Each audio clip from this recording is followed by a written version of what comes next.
Chapter 251. The illusion array was broken by Xianxia. Therefore, there was only a broken mirror left in this huge square. Xianxia looked around silently, but his expression was a bit more dignified. This place was too strange. The 5 elements of metal, wood, water, fire, and earth had all appeared. So what should I do next? There was no stone path in this square. It seemed that this was the end. Xianxia looked around and didn't find anything out of the ordinary. Only then did she set her eyes on the broken mirror on the ground. This mirror was not made of glass. Looking carefully, the material was somewhat similar to crystal. It seemed to be a pure and colorless transparent crystal. And just when Xianxia looked down and carefully studied the mirror fragments on the ground, the scattered mirror fragments suddenly had a magical change. Like snow meeting the sun, countless small mirror fragments suddenly began to melt at a speed visible to the naked eye. Even if the snow melted, there had to be a process. But the scene in front of Xianxia was like pressing the fast-forward button when watching a video. The melting process became very short. In just a few seconds, the mirror fragments on the ground had turned into a pool of silver water. It looked a bit like tin, chromium, and other metals after melting. Seeing this, Xianxia immediately took a few steps back. And just as he stepped back, a strong light suddenly appeared in the pool of silver water. A light curtain suddenly rose from it and reached the sky. Array within an array? Looking at the changes in front of him, Xianxia couldn't help but frown. This 5 elements great array was strange enough on its own. Who would have thought that there would be another array within it? The pool of silver water in front of him. It was clearly the entrance to another array formation. After seeing the power of the earth array, Xianxia couldn't help but have a trace of vigilance in his heart. Who was the one who had set up such a marvelous large-scale formation? What was the purpose? With countless questions, Xianxia hesitated for a moment, but finally chose to step into the light curtain in front of him. Since he was already here, he might as well figure it out. After walking into the light curtain, Xianxia's line of sight was completely blocked by a strong light. However, the strong light disappeared quickly. And when the strong light faded, Xianxia found himself in a circular hall. This hall was very large. In terms of scale, it seemed to be larger than the bird's nest. The hall was spacious and grand. The closer to the center of the hall, the higher the dome. And in the center of the hall, there was a huge stone pillar supporting the dome. Because of this, the overall shape of the hall looked somewhat like an umbrella. Standing in the middle of the hall was like standing under a huge umbrella. Xianxia had just walked out of the light curtain and didn't have time to carefully examine the surrounding environment when a familiar voice rang in his ears. "Mr. Chen?" Xianxia looked and saw He Tiangang and the others sitting in a corner of the hall. However, the number of people was much smaller. The 4 professors were still there, as were Li Taidan and Xue Shuzhen. However, there were only a few people left in the Grandmaster Guards sent by Wu Lian. After the remaining 10 or so people saw Xianxia appear, their faces immediately showed extremely excited expressions. "What are you guys doing?" Xianxia came in front of them and could not help but frown. Take He Tiangang, who had the highest martial cultivation for example. He Tiangang did not look like a great grandmaster in the gang state. His beard was unkempt, his face was dirty, and his body was constantly emitting a foul smell. It looked like he had not bathed for a long time. His current appearance was somewhat similar to a homeless person on the street. Seeing Xianxia's puzzled look, the excitement on He Tiangong's face slowly disappeared. After that, a look of self-blame and regret appeared on his face. He could not help but sigh. "Mr. Chen, it's all my fault. I shouldn't have thrown away the stone that you gave me." "What's going on? We can't find a way out. We're trapped here." He Tiangang quickly explained the matter to Xianxia. It turned out that not long after the sun went down, the fog rose. Under He Tiangong's lead, the people cautiously tried to leave the oasis. However, no matter how they walked, they would eventually come to the giant tree. This situation should be the legendary ghostly wall. He Tiangang had no choice but to approach the giant tree and try to find clues from it.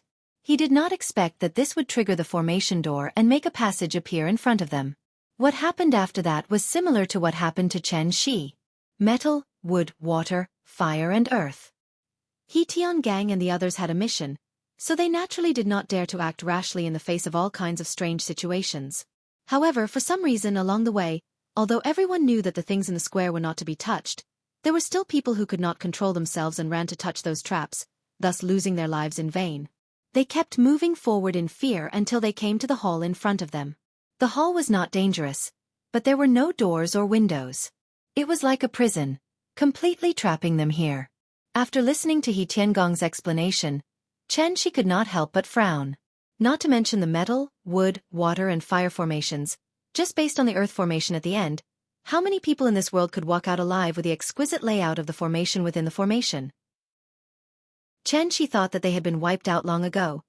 Thinking of this, Xianxia could not help but ask in confusion, "How did you pass through the earth formation?" Hearing this, He Tiangang was stunned and asked in confusion, "Earth formation? What's an earth formation?" "An illusion formation, like a dream. It will make you lose yourself in the dream and unable to wake up." "You didn't encounter it?" "No." He Tiangang shook his head, as if he understood Xianxia's question. He then explained, "The earth formation you're talking about is the last square, right? There was nothing there. Only a mirror. We couldn't find any other way, so in the end, we tried to break the mirror, but we didn't expect to come here." After listening to He Tiangong's description, Xianxia was silent. Directly skipping the earth formation? Based on the power of the earth formation, once they entered, there was absolutely no chance of survival for everyone present. Why didn't they trigger the earth formation? Could it be the earth formation only targeted immortal cultivators? Xianxia thought silently. He looked at He Tiangang, then at the rest of the people. Then he suddenly thought of a question, so he quickly asked, "How long have you been here?" Hearing this, He Tiangang could not help but smile bitterly and shake his head, sighing. "It's been more than a month. We only brought 2 months' worth of rations. If we can't find a way out, I'm afraid we'll starve to death here." More than a month? Because he was too shocked, Xianxia's face immediately showed an extremely shocked expression. He had not lost his composure like this for a long time. How long had it been since He Tiangang threw the stone, then entered the formation and found the hall? It had only been a few hours. How could more than a month have passed? The flow of time in this place. Could it be the same as Tianxian? Chapter 252. A year on Earth was equivalent to 100 years on Heavenly Spiral. How long had it been since He Tiangang and the others entered the formation? How could more than a month have passed? Although he was very confused, Xianxia quickly regained his composure. They didn't notice anything unusual. After all, when it came to time, it was obviously not a problem that ordinary cultivators could solve. Perhaps only the legendary immortal emperors would be able to see through the true meaning behind it. If that was the case, then this palace. Could it be that this was an excellent place for cultivation?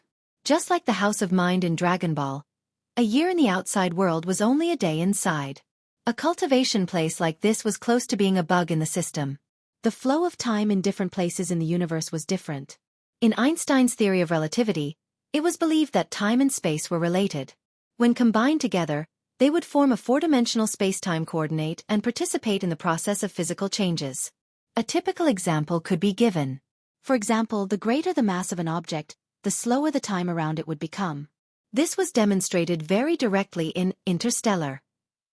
Because it was close to a black hole, the male and female protagonists stayed on a planet full of water for a few hours.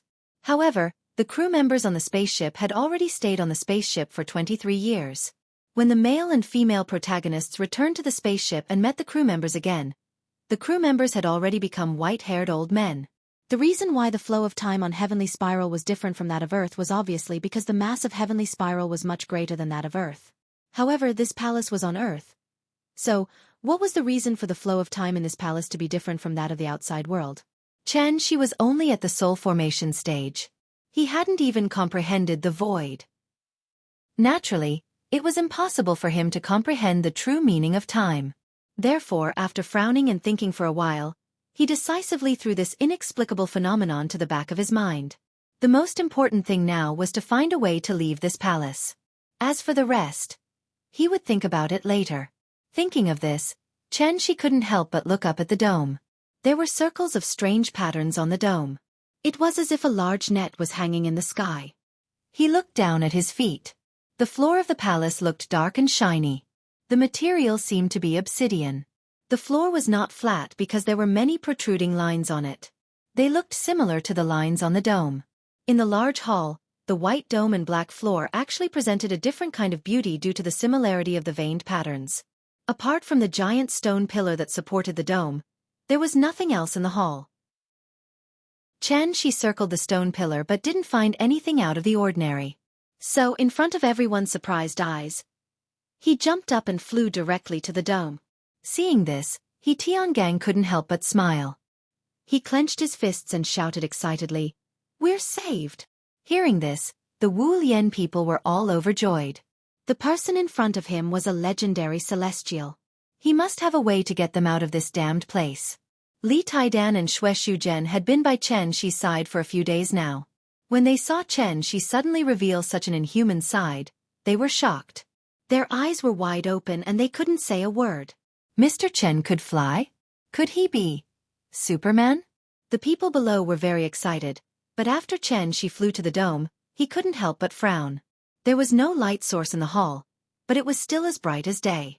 There wasn't even a shadow. Standing in the hall was like standing under a shadowless lamp. There wasn't even a shadow to be seen. The light source seemed to be on the dome. Xianxia took a closer look and found that the material of the dome was somewhat like stone, but it had a faint metallic luster. It looked similar to the stone tablet at the entrance that was engraved with the words warding off evil and sealing demons. Xianxia reached out his right hand and was about to touch the dome.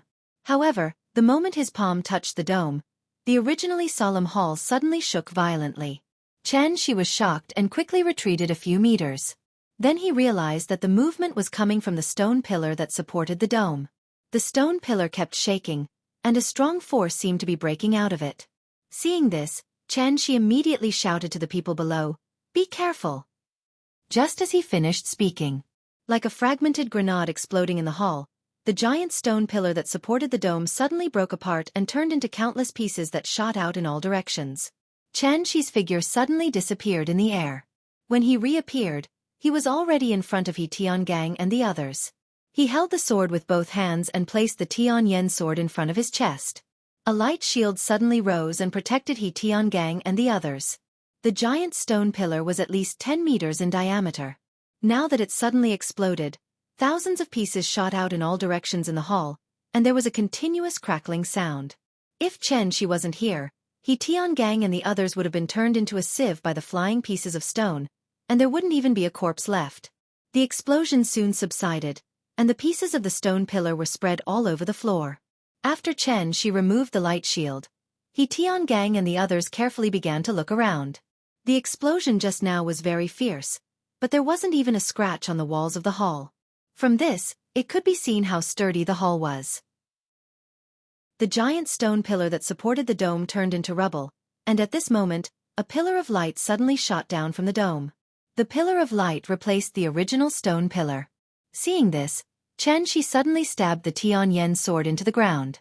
A light shield rose again, enveloping Tiangang and the others. "All of you stay here, don't move." After instructing everyone, Xianxia walked out of the light shield. Like sunlight peeking through the gaps in the clouds, the pillar of light was golden, and it faintly emitted a strong pressure. The pillar of light grew brighter and brighter. Everyone quickly averted their gazes. There was no way they could open their eyes in such a strong light. At this moment, Xianxia sharply noticed that a black shadow had appeared in the strong light. Roar! Following an earth-shattering roar, a snake-like thing suddenly pounced out of the pillar of light, heading straight for Xianxia. Seeing this, Xianxia immediately grasped the air, and a new celestial sword Dharma appeared in his hand. As soon as the celestial sword Dharma was formed, Xianxia held the long sword in his hand and directly slashed at the black shadow. A sword hidden in the air. The green sword radiance suddenly burst out. Like a long river hanging upside down, it swept up surging true core energy and rushed into the sky, straight into the clouds. Roar! The black shadow let out a loud roar, and then collided with the sword radiance. Invisible energy waves exploded from the center of the collision, and instantly set off a strong windstorm in the hall. At this moment, Xianxia saw the black shadow clearly. It was actually a dragon. It wasn't a winged four-legged lizard in Western myths and legends, but a divine dragon that represented Wuxia's spiritual culture. A creature that only existed in myths and legends had now appeared in front of Xianxi's eyes. Chapter 253. Ere your wings said, the dragon is the head of the scaled insect. It has 9 shapes. The head is like a camel, the horns are like a deer, the eyes are like a rabbit, the ears are like a cow, the neck is like a snake, the belly is like a snake, the scales are like a carp, the claws are like an eagle, the palms are like a tiger. There are 81 scales on its back, and it has the number of 99 suns. Its voice is like a copper plate, there is a beard beside its mouth, a pearl under its chin, and a reverse scale under its throat. There is a mountain on its head, also known as the ruler of wood. The dragon cannot fly without a ruler of wood. It can form clouds with its breath, and it can change into water and fire. But what is strange is that the appearance of this dragon is still somewhat different from the legendary 5-clawed golden dragon. The 5-clawed golden dragon is obviously golden, but the dragon in front of Xianxia is dark green. Or, this is an azure dragon? This azure dragon's body is about 30 meters long, and it seems to be bigger than the giant python in the Berserk Python disaster. It arches its body and floats in the air, and the dark green scales are at least the size of a palm. Looking carefully, the scales seem to be shining with an indescribable luster, which can be called flowing light and colorful. Dragons are a symbol of auspiciousness, but its appearance is definitely not cute, and it even looks a little ferocious. When this azure dragon stares at Xianxia with its golden vertical pupils, its eyes suddenly become like a human's, suddenly with a bit of fierceness. In this regard, Xianxia did not have much reaction, but the group of people behind him were frightened. Among them, a few of the less resolute ones were so frightened that they fell to the ground. This is a living dragon. After the azure dragon flew out of the light pillar, it immediately roared at Xianxia. The hidden dragon has fallen asleep, and its roar moves thousands of mountains. Seeing that the azure dragon was about to pounce, Xianxia raised his hand and slashed. However, this azure dragon did not dodge. When the sword hit its body, it was immediately like a water arrow hitting its body, and was immediately scattered by the dragon's scales. The azure dragon did not seem to expect that this little bug would dare to provoke its majesty, so it immediately roared. Following that, it danced in the air and pounced on Xianxia, who was on the ground. It waved its gigantic body and slammed down like a giant wave. Seeing this, Xianxia couldn't help but frown. Could it be? Was he going to slay a dragon today? Seeing this azure dragon charging over menacingly, Xianxia naturally could not sit still and wait for death. No matter what it was, he would beat it into submission first. Thus, Xianxia immediately held the Tianyan sword in front of his chest. The tip of the sword suddenly shone brightly, releasing a burst of golden light. It was as bright as the sun, instantly illuminating the entire palace. Condense the will as the spirit, and the spirit as the sword. The 8 extremities boundless expanse was the so-called Earth Sword. 49 Forms of Heavenly Divination. Sword Technique Chapter. He Tiangang and the others hid behind the shield that Xianxia had set up for them. When they saw what was happening in front of them, they couldn't help but cry out in alarm. After Xianxia slashed out with his sword, a burst of golden light shone brightly. The blinding light made it impossible for them to look directly at it, so they could only cover their eyes in pain. There was no word that could describe the sharpness of this sword. It was as if it could split the heavens and earth in half. Xianxia stood proudly with his sword in hand. The azure dragon's figure was no longer in his eyes, only a golden sword light that pierced through the heavens and earth. Then, the blue wave and the golden light collided violently. Roar! Following the azure dragon's roar, the entire palace began to shake violently. The stone pillars that were scattered all over the ground were now completely turned into fine powder under the impact of wave after wave of force. They were reduced to dust that could not even be seen by the naked eye. One move of the human sword was enough to wipe out a mountain, not to mention that Xianxia had just used the earth sword. But strangely, in the face of such a powerful impact, although the palace was shaking violently, the surrounding walls were not damaged at all. Not even a small crack appeared. When the golden light dissipated, other than the huge stone pillar that supported the dome, only a thick layer of dust was left on the obsidian floor. Everything seemed to be as good as new. As for the azure dragon, it was actually not affected at all. The azure dragon's speed was very fast. As soon as Xianxia slashed out with the earth sword, it had already arrived in front of Xianxia. Xianxia didn't even have time to slash out a second time before the azure dragon bared its fangs and claws and bit towards Xianxia. Seeing this, Xianxia's body suddenly glowed with golden light. He used his true qi to form a shield and prepared to take the azure dragon's attack head-on. But at this time, the azure dragon's figure directly passed through his body. Passed through? Xianxia was stunned. Because at this time, he realized that the azure dragon was not real. It was just an illusion. No, it's wrong to call it an illusion, because it clearly received his attack just now. Xianxia raised his eyebrows and was about to turn around and slash again. But at this time, the azure dragon had already passed through the shield he set up for He Tiangang and crashed into He Tiangong's body. Although He Tiangang was a great master in the Alcade state, but to be honest, the Alcade state was only equivalent to a cultivator in the qi refining stage. A battle of this level was obviously beyond He Tiangong's understanding. Therefore, He Tiangong's mind was blank. He didn't even have time to react. He could only watch as the 30-meter-long azure dragon drilled into his body. Yes, the azure dragon drilled into his body. The azure dragon's speed was very fast. In the blink of an eye, it had completely entered He Tiangong's body. Because this scene was so shocking, He Tiangang couldn't come back to his senses at all. Until the azure dragon's figure disappeared from the hall and completely entered his body, He Tiangang still had a blank expression on his face. He Tiangang raised his hand and wanted to touch his chest. But at this time, a painful expression suddenly flashed across his face, and then he suddenly closed his eyes. Soon, He Tiangang opened his eyes again. But when he opened his eyes again, He Tiangong's eyes had turned into a pair of golden vertical pupils. They looked like the eyes of the azure dragon just now. At first glance, it was obvious that they were not eyes that a normal human could have.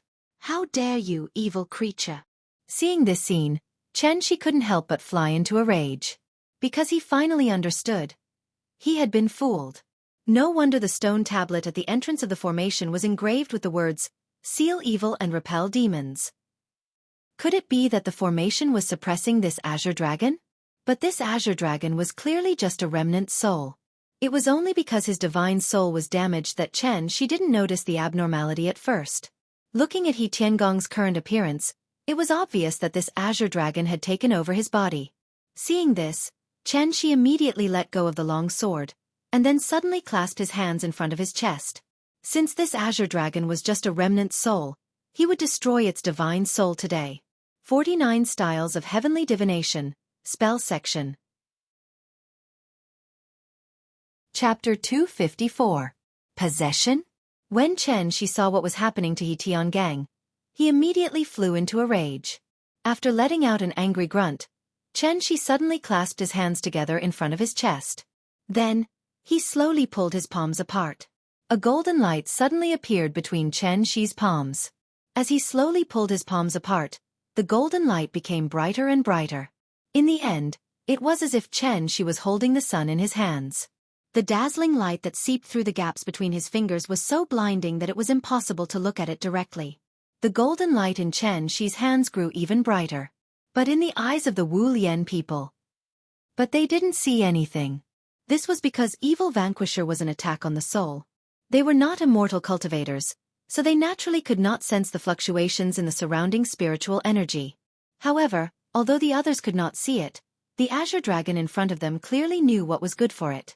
He Tiangang could be considered to have 8 lifetimes of bad luck. This azure dragon had probably been suppressed for too long, so as soon as it was released, it wanted to find a body to possess. It was not that the azure dragon was not interested in Xianxia, but the strength that Xianxia displayed just now was too strong. The azure dragon did not have absolute confidence, so it could only settle for the next best thing. Among everyone present, apart from Xianxia, He Tiangong's cultivation level was the highest. Naturally, he became the azure dragon's first target for possession. Because the difference in cultivation level between the two was too great, the azure dragon immediately seized control of He Tiangong's body as soon as it entered. After He Tiangong's body was possessed, his eyeballs immediately underwent a huge change. The pair of golden vertical pupils that originally belonged to the azure dragon appeared in He Tiangong's eye sockets, giving off a very strange feeling. Upon closer inspection, this pair of eyes that did not belong to a human seemed to faintly shine with an indescribable cold light. At this moment, Xianxia suddenly flipped his palm and pushed forward.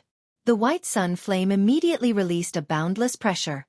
It was like a spear filled with killing intent, and it instantly blasted towards He Tiangang. Seeing this, He Tiangong's eyes couldn't help but tremble. The vertical pupils in his eye sockets strangely shrank, completely turning into fine lines. But then, his pupils suddenly widened, and there were two balls of red flames that kept pulsating in them. Then, He Tiangang opened his mouth and let out a roar at Xianxia that did not sound like a human at all. Roar! Following the roar, the two flames suddenly turned into two crimson dragons. A mighty fire tornado suddenly gushed out from He Tiangong's eyes, sweeping towards Xianxia. The golden light and the crimson flame collided violently. In an instant, like a cannonball hitting an armory, a shocking explosion occurred in the hall. The air seemed to be ignited by the raging flames, and the raging flames filled the entire space. However, this was a battle on the level of the spirit, so to outsiders, it was as if nothing had happened. Xianxia's spirit was damaged and could not directly use divine telekinesis to fight. But after such a long time of accumulation, his cultivation had mostly recovered, so the power of evil vanquisher was naturally far greater than before. However, what Xianxia did not expect was that his evil vanquisher, which he had used all his strength to unleash, was still blocked by the flames spewing out from He Tiangong's eyes. It was obvious how strong the remnant soul of this azure dragon was. Although Wu Lian and the others couldn't see what Xianxia and He Tiangang were doing, a battle of spirits of this level, just the spiritual storm created by the collision was enough to give them a splitting headache. Naturally, they couldn't pay attention to what was happening around them. Iron Egg Li and Xue Shu Zhen were professional soldiers with strong willpower, but even so, they bitterly held on for about 5 seconds before their eyes rolled back and they completely fainted. If even they were in such a state, there was no need to mention an ordinary person like Professor He, who had no foundation in cultivation. Seeing their companions collapse one after another, the remaining neutralizing grandmasters gritted their teeth and held on for about 10 seconds before collapsing to the ground one after another. Only 2 people remained standing in the hall. In contrast to Xianxi's calm and collected appearance, He Tiangong's condition was clearly much worse. Not only was his face pale, but his forehead was also covered in sweat. His tired appearance made him look like an athlete who had just finished a round of a marathon. After all, the Azure Dragon had just successfully taken over this body. This level of exhaustion was naturally a bit too much for it to bear. So when it saw Xianxia acting as if nothing had happened, the Azure Dragon's heart immediately trembled. It couldn't help but use He Tiangong's body to speak. You are very strong. I have no grudge with you. Let me leave. I will remember your kindness. His accent was very strange. He sounded like a foreigner. It was just a short sentence, but it took a lot of effort to speak. Obviously, the Azure Dragon hadn't gotten used to this body yet and couldn't control it skillfully. Hearing this, Xianxia looked at him deeply, then replied with a serious face. I can let you go, but the premise is, you have to leave his body. No. Hearing that Xianxia wanted it to leave He Tiangong's body, the Azure Dragon immediately replied. Without a body. I can't leave here. Okay, then there's nothing to talk about.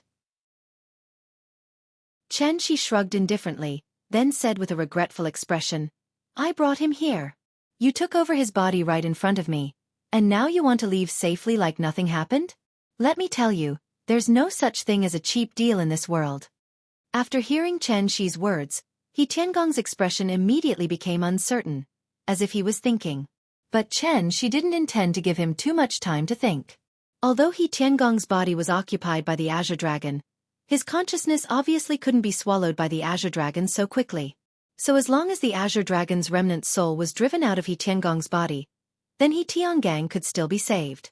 If time dragged on and the Azure Dragon completely merged with this body, even a golden immortal couldn't do anything. Seeing that the Azure Dragon still didn't answer, Xianxia decisively spread out his hands, and 2 dazzling lights lit up in his palms again. Since Evil Punisher couldn't destroy it, then he could try another move. Anyway, he had plenty of tricks up his sleeves. Seeing that Xianxia seemed to want to fight again, the Azure Dragon immediately cowered, so it quickly said, Wait! I have an idea. Hearing this, Xianxia immediately retracted his hands and asked, What idea? You help me, open the channel. After the channel is open, I'll come out from his body. Then you cover me and leave. Okay. Xianxia pondered for a moment, so he readily agreed to the Azure Dragon's request.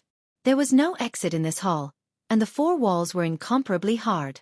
Presumably, only the Azure Dragon knew how to get out. Since that was the case, there was no harm in cooperating. He helped the Azure Dragon escape, and the Azure Dragon left He Tiangong's body. Chapter 255. The man and the dragon quickly reached a consensus. After that, Xianxia learned the way to leave the hall from He Tiangang. The hall was like a sealed jar, and the only way out was above the dome. In the center of the dome, where the light beam came from, there was a crystal-like thing. As long as Xianxia flew up and took the crystal, they could leave this place. It sounded very simple, so Xianxia flew directly to the dome according to what the Azure Dragon said, and found a crystal in the center of the dome. It was a hexagonal rhombus-shaped crystal, and its size was about the same as the crystal trophy used in award ceremonies. Xianxia tried to dig at the crystal with his hand, but to his surprise, the crystal was easily removed. The moment Xianxia removed the crystal, it was as if there was a huge earthquake outside, causing the entire hall to shake violently. Xianxia looked down and found that several cracks suddenly appeared on the walls around the hall. It was not right to call them cracks, because these cracks were very neat, as if they could have been separated. Under Xianxia's slightly surprised gaze, the hall bloomed like a lotus in summer. The ground turned into a lotus pod, the walls turned into petals, and bloomed in front of Xianxia. The arc-shaped walls fell out one by one at a very fast speed, but they did not make any sound when they fell. The wind and snow that filled the sky suddenly came. Xianxia looked up and found that he was now in an observatory, and the spirit fog that covered the sky and the moon had disappeared. Everything happened very quickly. The moment the cracks appeared on the walls of the hall, He Tiangang suddenly showed a look of ecstasy. Almost without any hesitation, just as the wall cracked to reveal a gap big enough for an adult to leave, the Azure Dragon controlled He Tiangong's body and jumped out of the hall. Run! As for the agreement between it and Xianxia, it was originally the Azure Dragon's stalling tactic. In fact, the Azure Dragon had never thought of leaving He Tiangong's body. After all, the heaven-defying act of seizing another's body was not without restrictions. This time, in order to seize He Tiangong's body, the Azure Dragon had already paid a great price. Therefore, Xianxia wanted it to obediently leave He Tiangong's body and look for a new body to seize. In the Azure Dragon's eyes, this was simply wishful thinking. With only a strand of remnant soul left, it could be said to be a rootless duckweed. Now that it had finally found a place to stay, the Azure Dragon naturally would not give up so easily.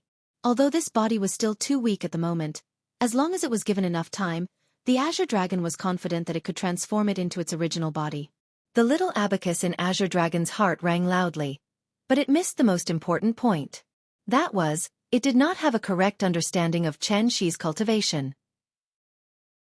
Therefore, as soon as He Tiangang moved, Xianxia, who was flying in the air, lowered his head and looked at He Tiangang's fleeing figure. There's a path to heaven, but you don't want to take it. There's no door to hell, but you insist on barging in. Since you're going back on your word, don't blame me for being merciless. Xianxia spread out his hands, and the vital essence in his body surged. Immediately, 2 balls of light appeared in his palms. Then, Xianxia held the 2 balls of light and quickly gestured in front of his chest. Suddenly, he slammed his palms toward He Tiangang's back. 49 Forms of Heavenly Divination. Soul Dao Chapter. Tai Suppression, 3 Qis as 1. Soul Catcher. Soul Catcher was slightly different from Evil Vanquisher, because Soul Catcher was a pure spiritual attack. Xianxia's spiritual injury was very serious, so the moment he forcefully used Soul Catcher, his face flushed red. This move could be said to hurt the enemy 1,000 times, but hurt himself 800 times. However, the Azure Dragon had gone back on its word first, so today, Xianxia was determined to destroy its soul. No matter what kind of position it had in Chinese culture, in short today, the proud dragon has no regrets. Perhaps sensing the pressure coming from behind, He Tiangang stepped on the snow and quickly leaped out. At the same time, he did not forget to look back. When he saw the golden light in Xianxia's hands, He Tiangang suddenly stopped. Then, he turned toward Xianxia and let out a resounding dragon roar. Roar! The roar of a tiger and the roar of a dragon was mighty and continuous. The Azure Dragon probably knew that today's matter could not be settled peacefully. Therefore, after this deep roar sounded from afar, the shadow of an Azure Dragon suddenly appeared behind Xianxia. The hidden dragon sleeps, and its roar shakes thousands of mountains. The shadow of the Azure Dragon coiled in the air. At the same time that Xianxia slammed his palms, the shadow of the Azure Dragon soared into the air with a monstrous force. Like a giant python pouncing on its prey, it opened its bloody mouth and rushed toward Xianxia. At this moment, Xianxia seemed to see the shadow of great-granduncle in it. It was a very familiar scene, but Xianxia did not have time to think about it. Because the soul catcher had been released. Like a descendant shooting down the sun, 2 light arrows shot out from Xianxia's hands, directly toward the shadow of the Azure Dragon that was pouncing toward him. And at the moment when the light arrows and the shadow of the Azure Dragon collided in the air, the whole scene between heaven and earth seemed to be frozen. Snow fluttered in the snowy mountains. Under the sparse moonlight, the wind and snow filled the sky. The light arrows shot in from the dragon's head. After a flash, they pierced through the entire shadow of the Azure Dragon and directly entered Xianxia's body.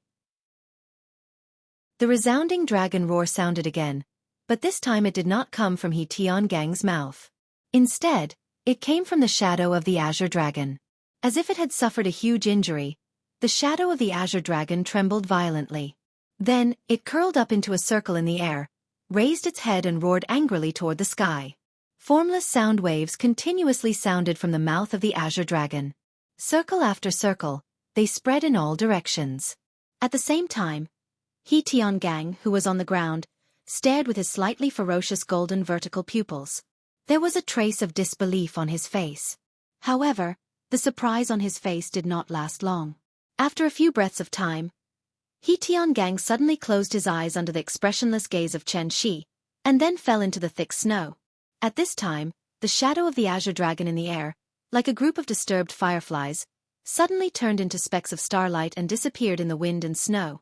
The soul was destroyed. This Azure Dragon that only existed in myths and legends was mercilessly obliterated by Xianxia. Everything returned to silence. Only the sound of the wind was left between heaven and earth. After looking at the diamond-shaped crystal in his hand thoughtfully, Xianxia looked down at the hall below.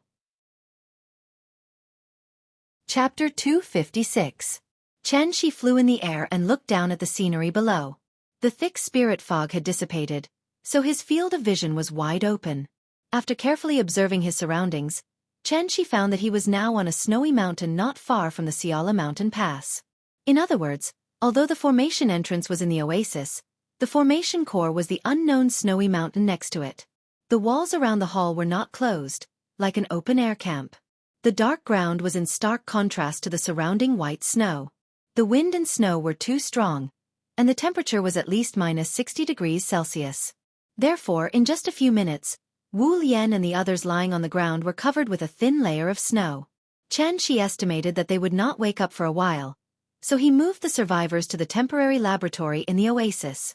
After settling the group of people, Xianxia flew back to the spacious hall and began to carefully study the rhombus-shaped crystal in his hand. This rhombus-shaped crystal was transparent, and a faint purple mist constantly rose in the middle. Xianxia held his breath and silently felt the cold feeling coming from the crystal. But after studying it for a while, he still could not detect any signs of energy fluctuations from it. It was as if it was just an ordinary piece of natural crystal.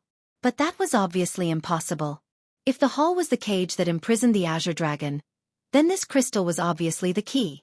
It was just that Xianxia did not know how to use this key. The flow of time in the hall was different from the outside world, so this kind of cultivation place was undoubtedly very attractive to the current Xianxia. If he had the key to the hall, then he could come here to cultivate when he had nothing to do. A cultivation place comparable to Tianxian. How could Xianxia not be tempted? Thinking of this, Xianxia could not help but show a trace of annoyance on his face. If he had known, he would not have hit so hard. The Azure Dragon didn't keep its word. Xianxia was worried that Xianxia's soul would be devoured by the Azure Dragon if it dragged on, so he decisively killed him. Now that he thought about it, it was quite a pity. The main hall was obviously a cage used to suppress the Azure Dragon. Although they did not know how long it had been imprisoned here, judging from the Azure Dragon's behavior just now, it clearly had a certain degree of understanding of this main hall. However, it was too late to say anything now. He had already killed the azure dragon, so Xianxia could only slowly explore the secrets of the hall. After pondering for a while, Xianxia began pouring his true essence into the crystal. When the true essence flowed into the crystal, the dense purple qi in the crystal began to surge. There's hope. Seeing this, Xianxia couldn't help but raise his eyebrows. He began to madly pour his qi into the crystal. The surging true essence continued to flow into the crystal, and the dense purple qi inside immediately began to revolve. As the dense purple gas spun faster and faster, a faint purple vortex gradually formed in the crystal like a glass of water being shaken. After that, Xianxia held the crystal and looked at the main hall expectantly. However, he waited for a while, but there was no movement in the main hall. Is it scrapped? Xianxia frowned and muttered to himself. Only then did he fly into the main hall and look at the surroundings with some regret. Before the main hall was unsealed, it was like a flower bud that had not bloomed. After Xianxia plucked the crystal, the lotus began to bloom. With the base of the main hall as the center, the walls fell back one by one and split into 16 petals. The shape of each side was quite similar to the petals of the lotus. This shape, it did not look like the 9 lotus seats under the gods. Xianxia came to one of the walls and began to touch and knock on it, trying to find some useful clues. However, after studying for a while, he did not find anything strange, so he had to give up helplessly.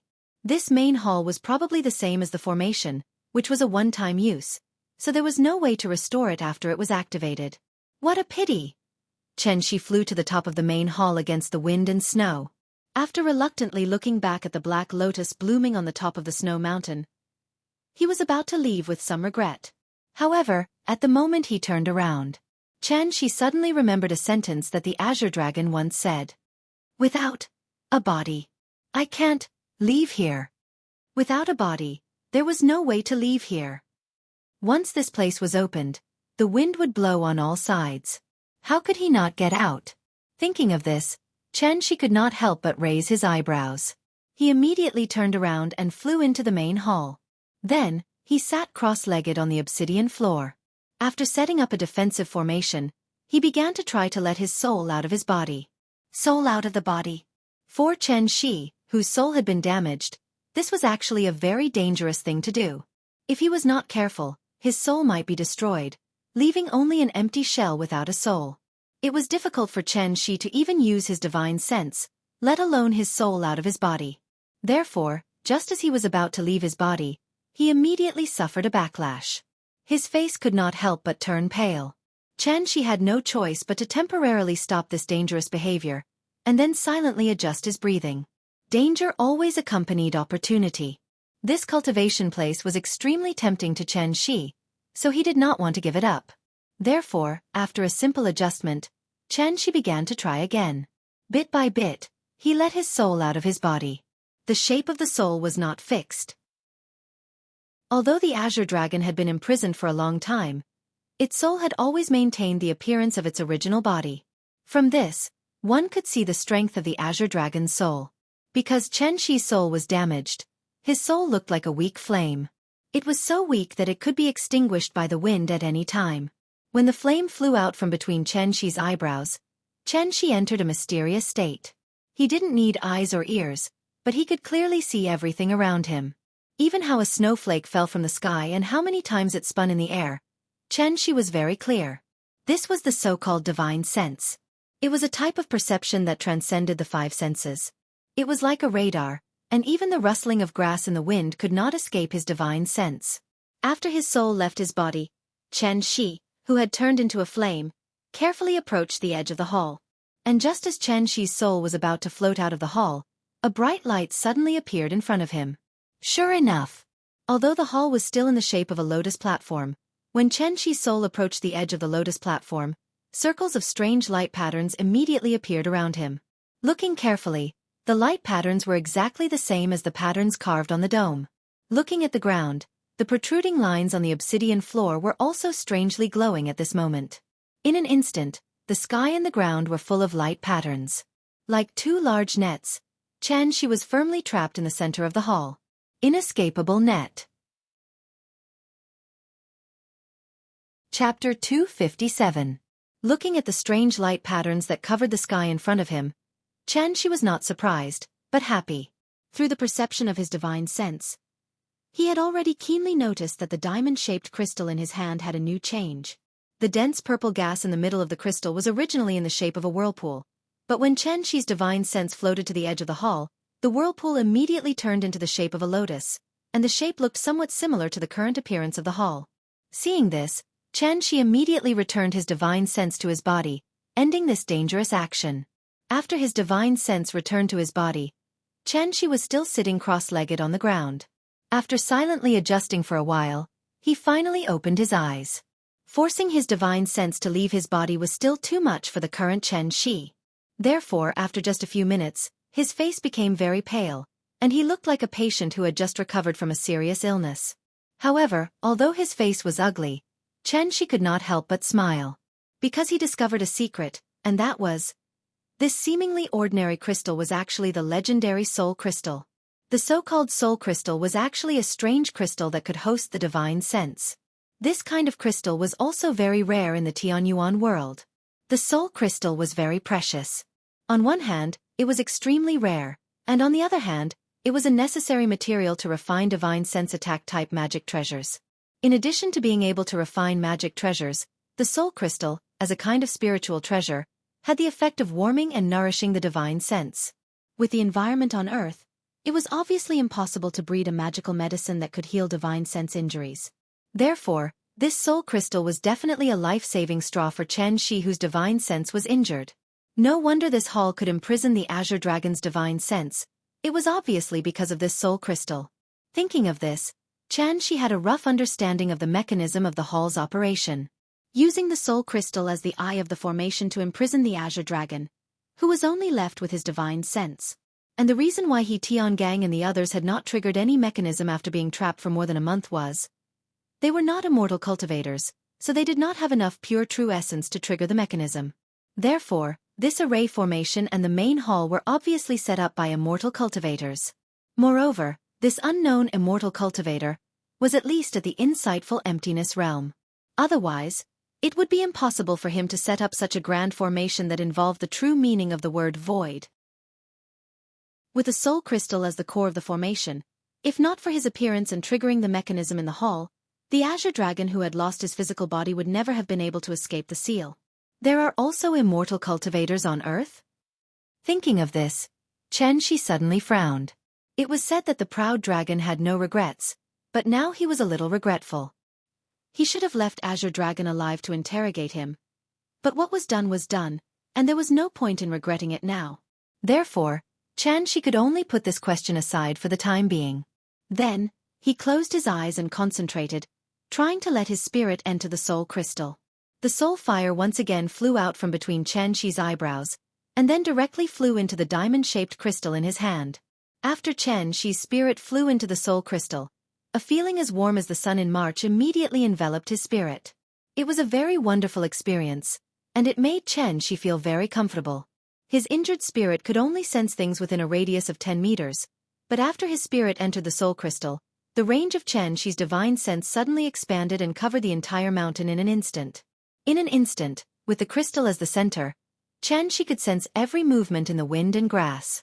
This feeling, he had not experienced it for a long time. Nourishing the spirit was an additional effect of the soul crystal. Naturally, it would not be as fast as the magic medicine, and it would take a long time. Therefore, at this time, Xianxia could not help but think of the main hall. As soon as he thought of this, a series of rumbling sounds suddenly came from the hall. Following that, the 16 walls began to slowly rise up and gradually close together. The main hall changed back to its original appearance. The soul crystal, which was the core of the array, could still control the main hall. Seeing this, Xianxia could not help but feel happy. He immediately counted silently in his heart. He wanted to calculate the difference between the flow of time in the main hall and the outside world. Xianxia enjoyed the nourishment of the soul crystal as he counted seriously. When he counted to 10,000, Xianxia thought of something again. The main hall was suddenly like a remote-controlled toy, and it slowly bloomed with a rumbling sound. Each number was exactly 1 second. In other words, he stayed in the main hall for about 166 minutes. Before the main hall was fully opened, Xianxia excitedly flew out of the main hall and rushed directly in the direction of the temporary laboratory. When he brought everyone back to the laboratory, it was about 1:30 in the morning. He counted 10,000 seconds in the main hall. 166 minutes, which was 7 hours. According to the flow of time that Tiangang said, if the main hall did not lose its effect, then only about 2 minutes had passed in the outside world. The more Xianxia thought about it, the more excited he became. He quickly rushed back to the oasis from the top of the mountain. There was a quartz clock in the temporary laboratory. The answer he wanted was there. The wind and snow were still in the sky. Thick dark clouds blocked the moonlight, so the surroundings were pitch black.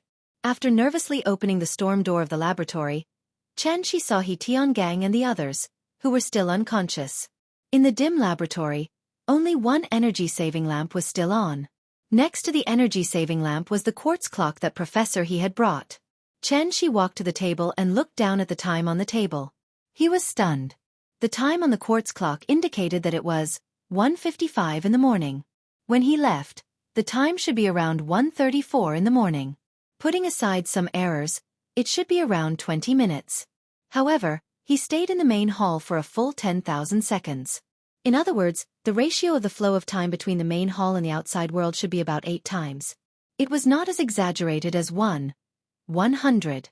However, even if it was only 8 times the time difference, it was more than enough for Xianxia. 1 day in the outside world was 8 days in the main hall. What kind of concept was that? Xianxia thought about it for a while. However, he vaguely felt that something was wrong. According to what Tiangang said, they had been trapped in the hall for more than a month. Why was it that the time difference between the hall and the outside world was only 8 times that of the outside world? A month in the main hall should be at least 4 days in the outside world. Xianxia thought about it for a long time but could not figure it out. In the end, he could only put this question to the back of his mind. He planned to confirm it after Tiangang woke up. In short, it did not matter if it was 8 times or 100 times. This time, he had really found a treasure. After confirming the use of the main hall and the soul crystal, Xianxia immediately set up a restriction in the temporary laboratory. As soon as someone woke up, he would know immediately. After that, Xianxia plunged into the main hall and began to use the soul crystal to heal the injuries to his soul.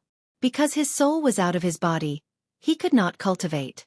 Therefore, in his boredom, he could not help but let his imagination run wild. Starting tomorrow, after Nian fell asleep, he could secretly bring Ying here. Then they could cultivate together as husband and wife and... Chapter 258. Morning, 6:27 a.m. When Xianxia sensed that someone had woken up in the laboratory through the restriction, he stopped cultivating for the night. Although only 4 hours had passed in the outside world, he had stayed in the hall for a full day and a half. Time and space were concepts that were both independent and interconnected. This was not the heavenly jade realm, but Earth. Other people only had 24 hours a day on Earth, and Xianxia was also on Earth. However, he could extend his day to nearly 200 hours through the hall. What did 200 hours mean? It was enough to turn a newbie who didn't even know how to loot a bag into a sly old fox who lay in the bushes and waited patiently for a delivery. This kind of miraculous effect that could be called a miracle naturally moved Xianxia, who had never been moved by external things. As for why the flow of time in the hall was different from the outside world, this question was too profound and was completely beyond the level of a soul formation cultivator. Therefore, Xianxia was at a loss at this moment. He couldn't figure it out. Although the hall was very mysterious, Xianxia vaguely felt a sense of anticipation in his heart. Perhaps, this hall, which involved the true meaning of time, was not only an excellent place for cultivation, but also a necessary step for him to take another step above the soul formation stage? The hall was too important for Xianxia. Therefore, when he left, Xianxia set up an illusion formation around the hall and hid the hall openly. From now on, this would be his secret base. For this, Xianxia had even made up a very believable story. If Wu Lian started an investigation, he would just have to say that it was all an illusion. The reason why Tiangang and the others were trapped in the hall for more than a month was because they were under an illusion and mistakenly thought that they had been trapped in the hall for more than a month. In reality, they had only slept for 1 night and had a very, very long dream. Since the hall and the formation were both dreams, then the Azure Dragon was also a product of the dream. From the beginning to the end, Xianxia only did one thing, and that was to wake them up from their dreams. As for why everyone had the same dream, it was because the illusion was affecting everyone. In addition, the reason why the team had lost members was because the illusion had misled these weak-willed members. It was like sleepwalking, causing them to leave the camp in an unconscious state and then completely disappear in the vast snowy mountains. This trip probably bodes ill rather than well. In short, being able to survive was all due to luck. Everything that everyone experienced was just a dream and illusion. It was a perfect explanation. At the same time, it was Xianxia's white lie. After all, what was the point of Wu Lian sending so many people if even he couldn't figure it out? I'll fool him first, and he'll slowly investigate in the future. By the time Xianxia returned to the laboratory, only the two neutralizing grandmasters were awake. When He Tiangang and the professors woke up, it was already 10 o'clock in the morning. Because he had almost been possessed by the Azure Dragon, He Tiangong's mental state was very bad after waking up. When Xianxia saw this, he told him to rest well. Although Xianxia's cultivation was very high, he wasn't an official member of the Wu Lian. Therefore, He Tiangang was actually the person in charge of this mission. After that, Xianxia explained the lie he had made up in detail in front of everyone. When everyone finished listening to his explanation, they all had extremely shocked expressions on their faces. Such a realistic experience was actually just a dream? Although everyone felt that this matter was too strange, there was still time to prove it. Therefore, after digesting it, they could only reluctantly believe Xianxia's words. This so-called dreamland was indeed a little too ridiculous for them. In fact, if they thought about it carefully, they could find many loopholes in Xianxia's words. For example, how could they explain the smell of dirt on their bodies after not bathing for more than a month? Also, how could they explain the consumption of food over the past month? There were too many suspicious points. No one was an idiot. However, Xianxia's words were reasonable and there was also time to prove it. Therefore, no matter how doubtful everyone was, they had to convince themselves to believe Xianxia's words in the end. After all, they couldn't think of a better explanation. The team had inexplicably lost members. This was a serious matter. Therefore, even though He Tiangang still didn't understand the situation, he still honestly recorded everything in the mission log. Just like what Xianxia said, it was already good enough that they survived. As for what exactly happened last night, this was obviously not a question he should be thinking about now, because he was also a smart person. The snow had been blowing heavily all night. Now it was finally sunny. He Tiangang had already seen the strangeness of the oasis. Therefore, the first thing he did after the weather cleared was to move the temporary laboratory to the edge of the oasis. It was about 200 meters away from the oasis on a glacier plain. At this moment, he would rather be in an environment of -50 degrees Celsius in the cold wind than easily get close to the oasis. As long as the professors finished collecting the data, He Tiangang could take everyone on a trip and leave. However, this process would take about 10 hours. Because of this, He Tiangong's heart was almost in his throat. He could only keep praying in his heart that nothing would go wrong. Unlike He Tiangang who was on tenterhooks, Xianxia was very calm.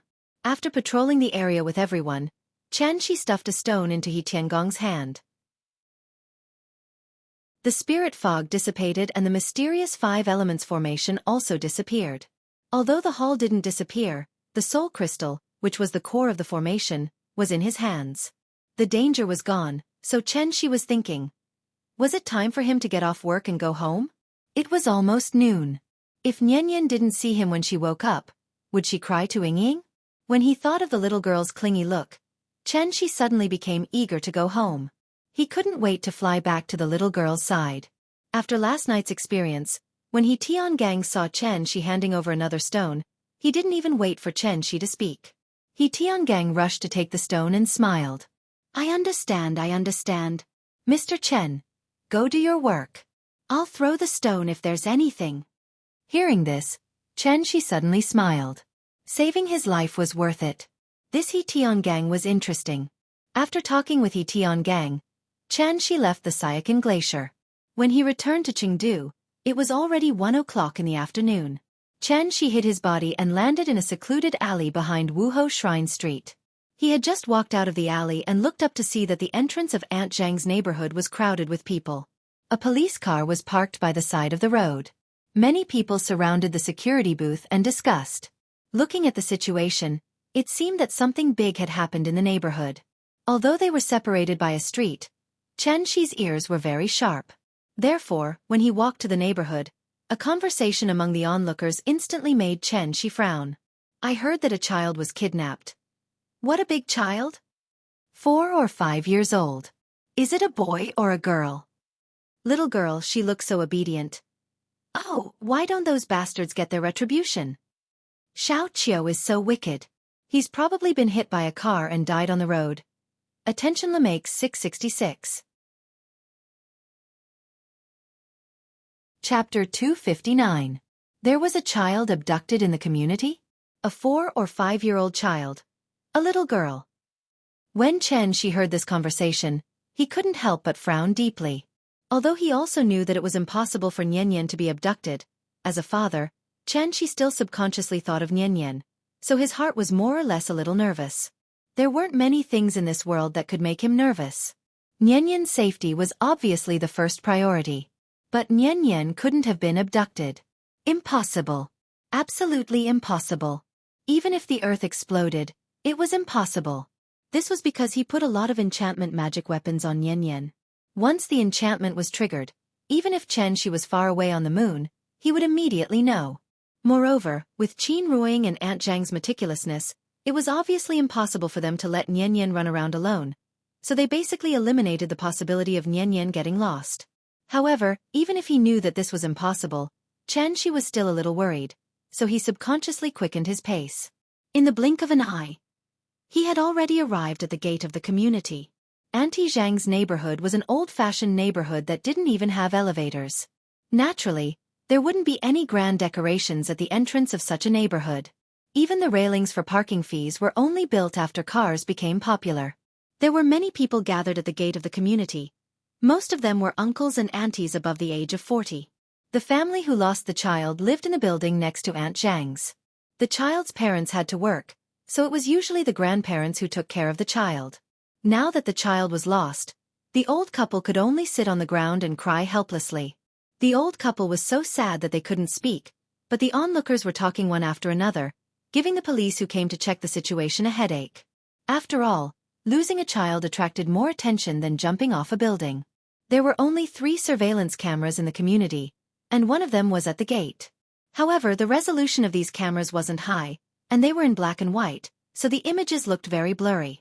After the police checked the surveillance footage based on the time when the child went missing, it took them a lot of effort to find the footage of the child leaving the neighborhood.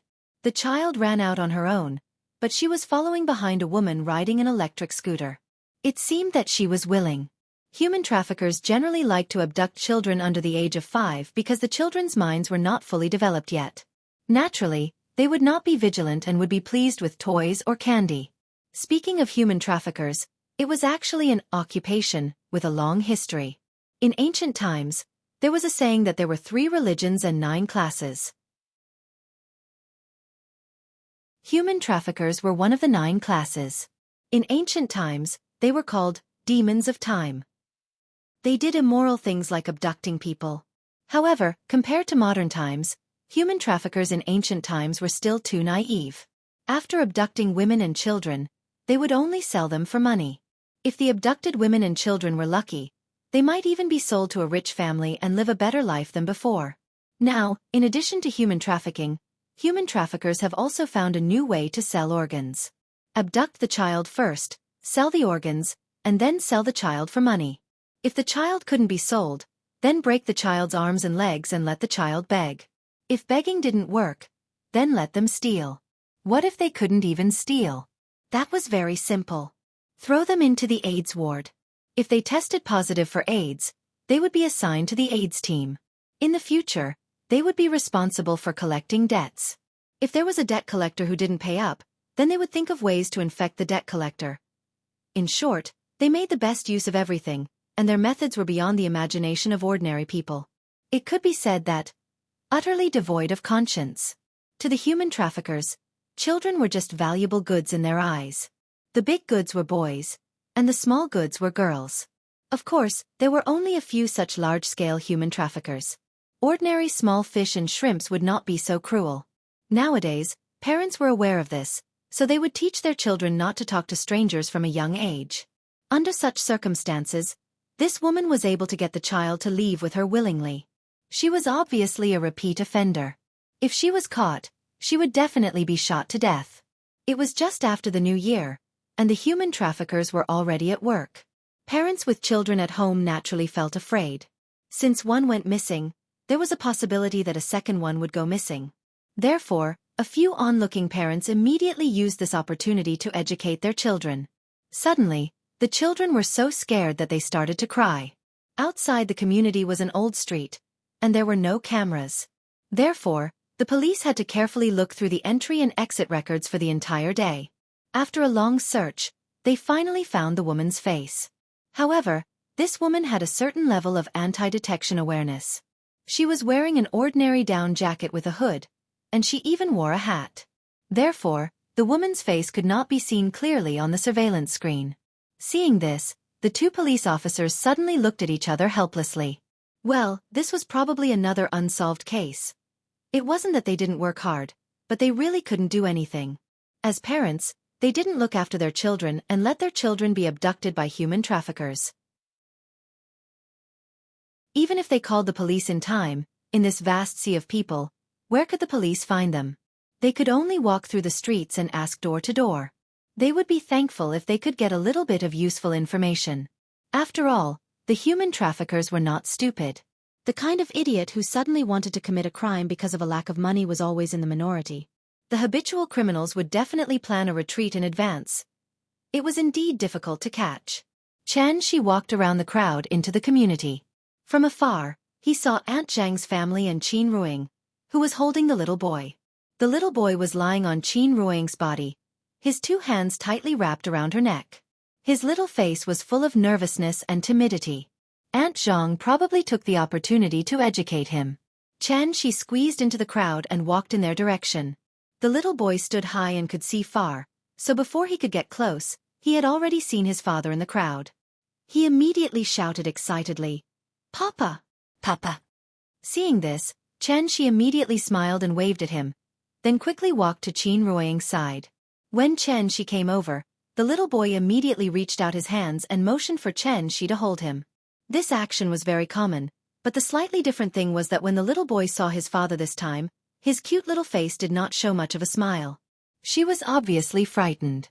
Like a frightened ostrich, as soon as the little boy came into Xianxia's arms, he immediately leaned his head on Xianxia's shoulder.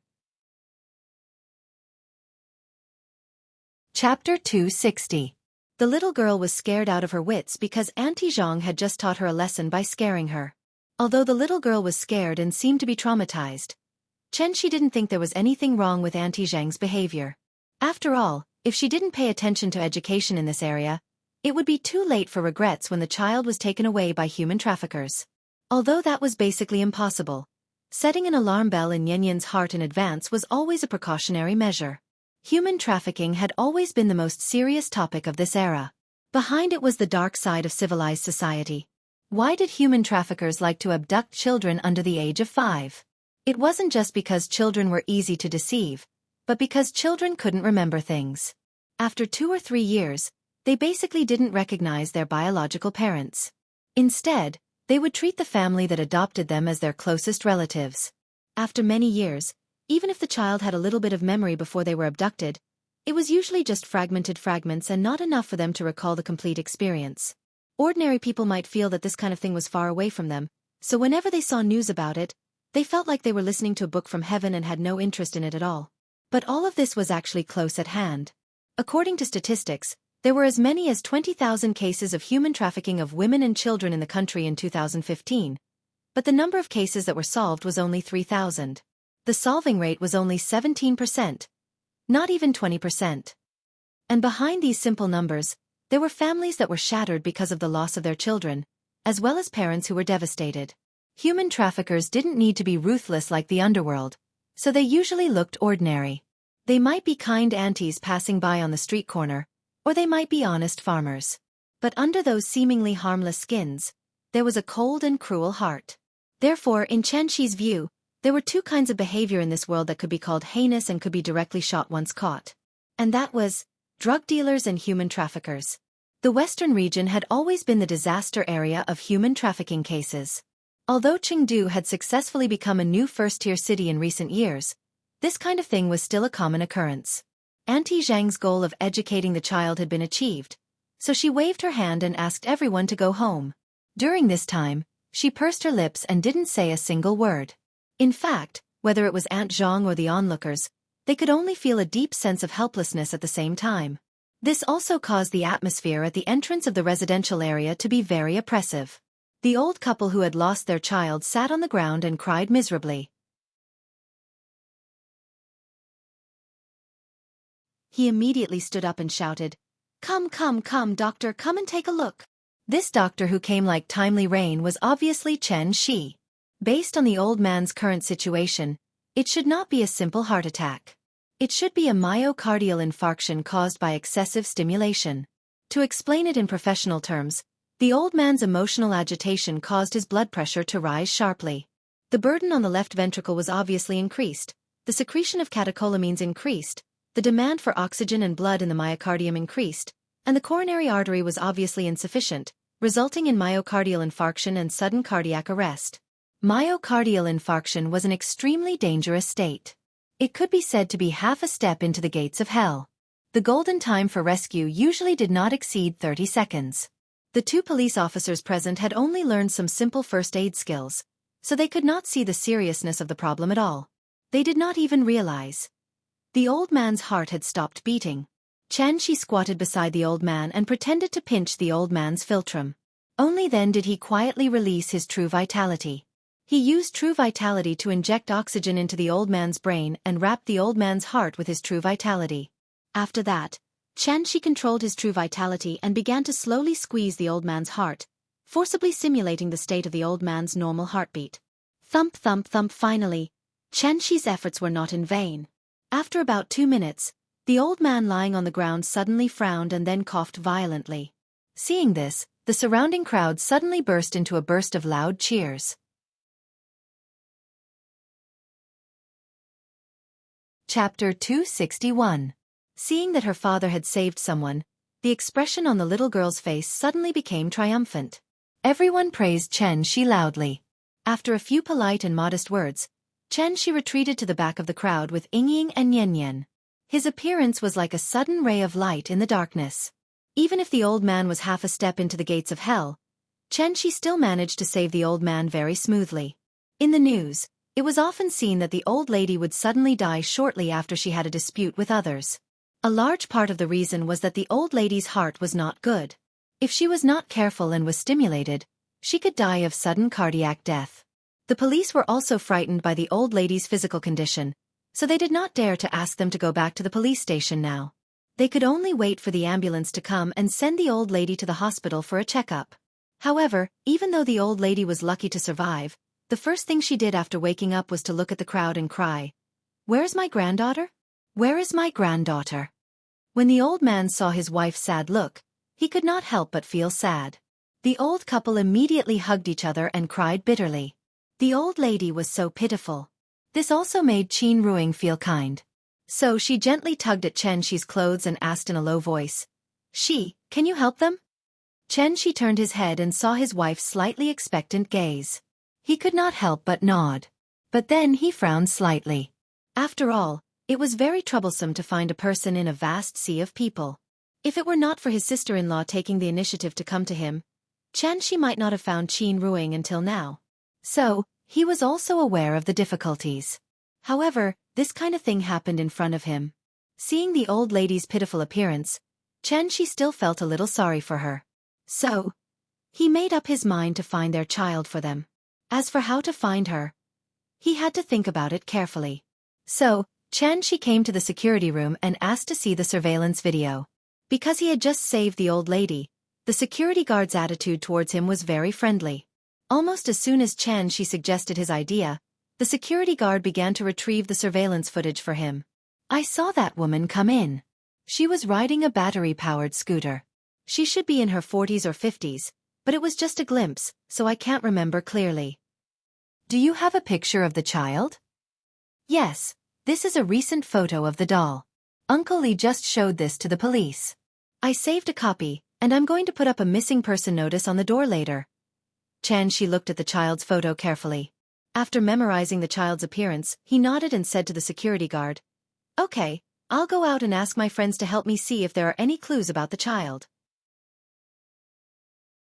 After seeing the surveillance camera and the child's photo from the security guard, Xianxia returned to Qin Ruoying's side.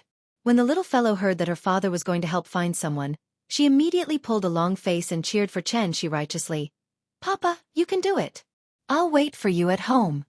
Well, this little thing now knows how to help others. However, finding someone was not as simple as what was shown in the movies. It was possible to hack into the Skynet system and then use a computer to scan and compare.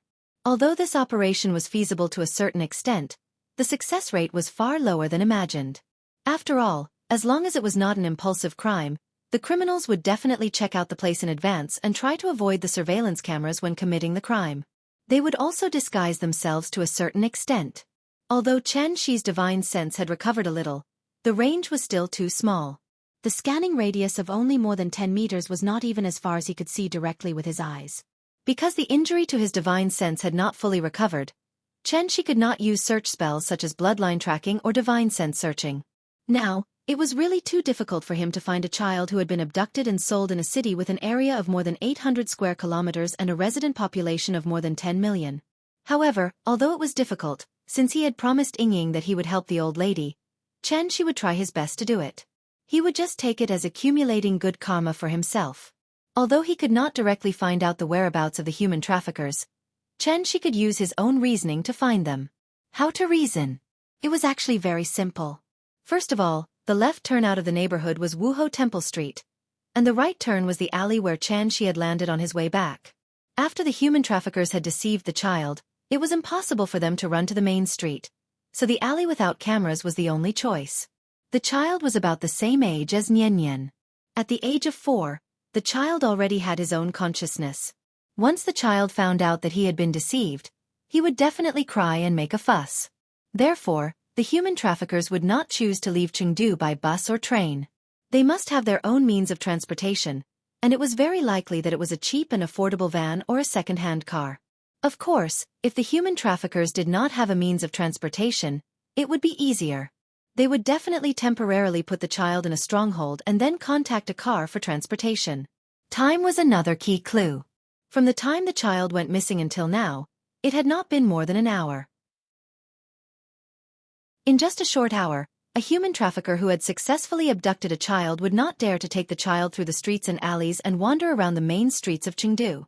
Therefore, the child was now either in a stronghold nearby, or in a van that was heading out of the city. Thinking of this, Xianxia immediately called Qin Xueqing. After briefly explaining the matter to his sister-in-law, Qin Xueqing immediately replied on the other end of the phone, "Yes, I will immediately arrange for people to set up surveillance checks on all the roads out of the city." Speaking of this, Qin Xueqing did not forget to remind him, "However, you better not have too much hope for this kind of fishing operation. It's okay, as long as you do your best." After asking his sister-in-law to help set up surveillance checks on the roads, Xianxia carefully searched the nearby slums. If the child was not in the van, then he must be nearby. However, when he was searching, Xianxia did not have any intention of asking people on the streets. The reason was very simple. Not everyone was like him. Even if a human trafficker passed by the shop owner with the child, the shop owner would not necessarily remember that he had seen such a person before. After all, in daily life, unless one was bored to death, who would deliberately remember the appearance of a passerby? Xianxia flew in the sky and carefully observed the environment of the streets below. In recent years, the buildings in Chengdu had been getting taller and taller, but there were still many slums that had not been renovated within the second ring road. Aunt Zhang's house was in an old neighborhood, so although there was a bustling Wuho temple outside the neighborhood, there was a large slum area that was waiting to be renovated behind it. The living conditions in the slums were poor, and the rent was low. Most of the people who lived here were foreigners who came to Chengdu to work. Xianxia flew slowly in the sky, and at the same time, he constantly observed the distribution of the nearby cameras. He could only rely on his intuition to find the child. After all, human traffickers were also a kind of head-killing business.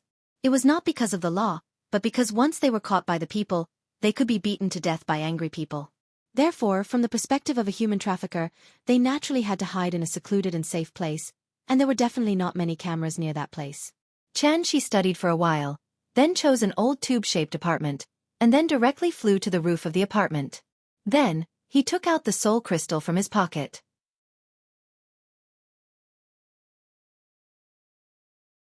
Chapter 262. The tube-shaped apartment was a unique product of the 70s and 80s. This kind of house was like a student dormitory today. There was a long corridor connecting many single rooms, each of which was about 10 square meters. The living environment in the tube-shaped apartment was very poor, and because it had been in disrepair for many years, most of it had become dangerous. The owners basically looked forward to urban renovation and demolition all day long. Since the living conditions were so bad, it was obvious that the rent was very cheap.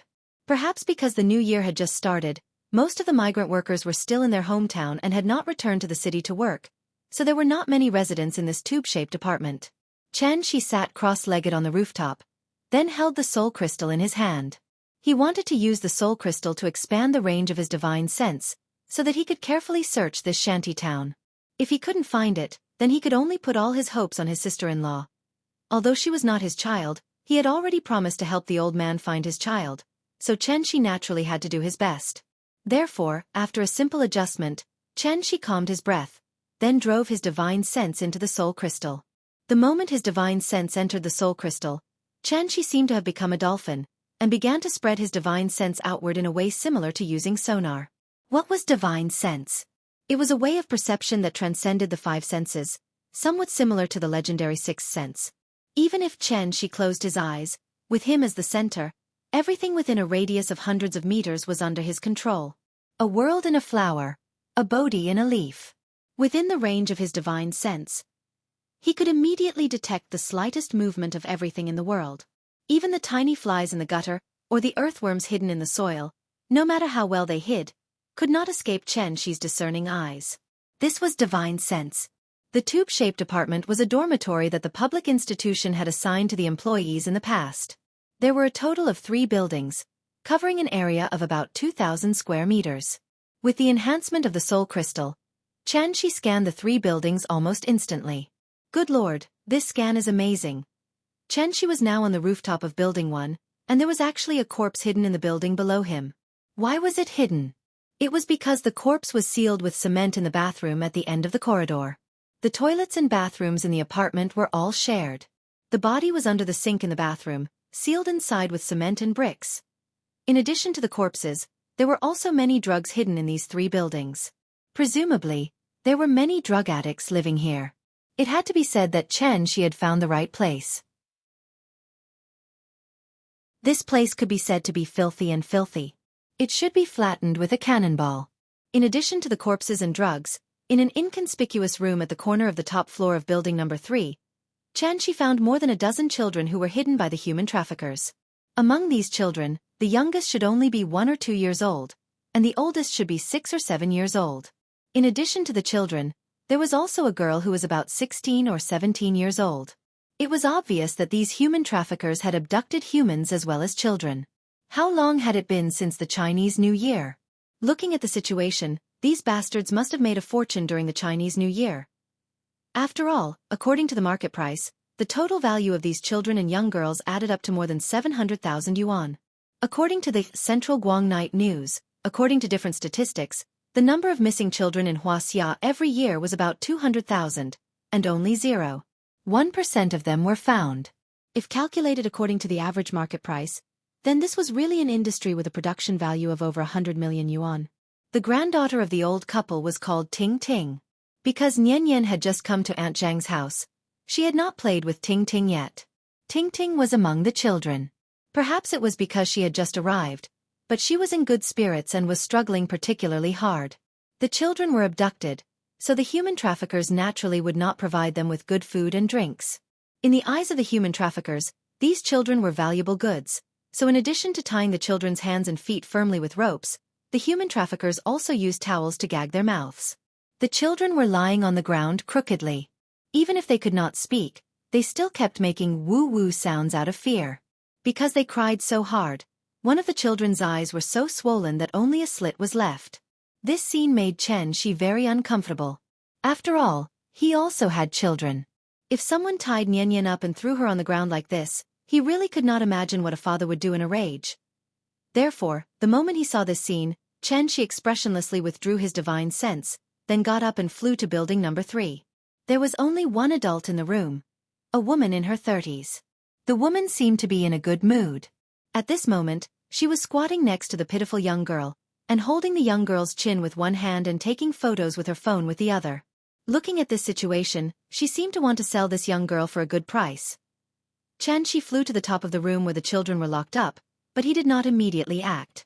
Instead, he sat cross-legged on the rooftop. He was waiting for the woman's accomplice to come back. As a family, the most important thing was to be neat. Xianxia sat patiently on the rooftop. It was not until around 6 o'clock in the evening that the woman's accomplice came back one by one. When all the human traffickers gathered on the first floor to prepare for dinner, Xianxia realized that this human trafficking organization was much bigger than he thought. They rented this building, and it seemed that there were at least 20 to 30 people, men and women, old and young. Among them, the youngest should be around 20 years old. They should all be from the same village, earning money together and committing crimes together. They usually lived in this cheap tube-shaped building, and then they would wander around in groups of 3 to 5 in the name of working. Once they found a target, they would start to plan the operation. Some were responsible for scamming, some were responsible for robbing, and some were responsible for keeping watch, scouting, and logistics. Although they were small, they had all the essentials. Among these children, some were caught before the new year, but they did not choose to ship the goods during the new year. Instead, they chose to ship the goods after the new year. Moreover, when they shipped the goods, they divided them into several batches to avoid being caught by the police. They were very experienced in committing crimes. Xianxia was also very patient, and waited quietly for more than 3 hours.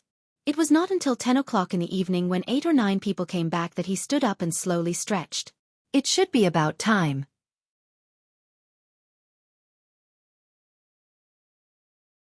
Chapter 263. In order to avoid alerting the enemy, Xianxia could only wait silently on the rooftop. He sat cross-legged and looked up at the night sky of Chengdu.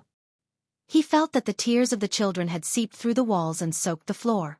He looked at the group of people gathered under the apartment building. Under the light, they were not human at all, but evil spirits that wandered the dark side of society. Because they had been tied up for a long time, the parts of the children that were bound by the rope had begun to have edema. When Xianxia saw this scene, he could not help but feel sorry for these children. How old were these children? They were treated like livestock. How much damage would this cause to the children's young hearts? As a human being, at the very least, Xianxia did not see any kindness in these human traffickers. Many people always wondered why the human traffickers had their own families. They worked hard just to better take care of their families, but they still did such a heartless thing. In fact, the reason was very simple. In everyone's eyes, children were gifts given to them by God. But in the eyes of human traffickers, children were just goods that could be sold for money. Children were pure and beautiful, and every one of them was so cute. It was not an exaggeration to say that which child was not more likable than Yan. For the parents of children, their children were obviously the most precious treasures in the world. In order to catch these bastards in one fell swoop, Xianxia waited for a long time, but he also let these poor children suffer for a few more hours of torture in vain. But fortunately, all of this should end. Like a phantom in the dark, Xianxia's figure suddenly disappeared from the rooftop.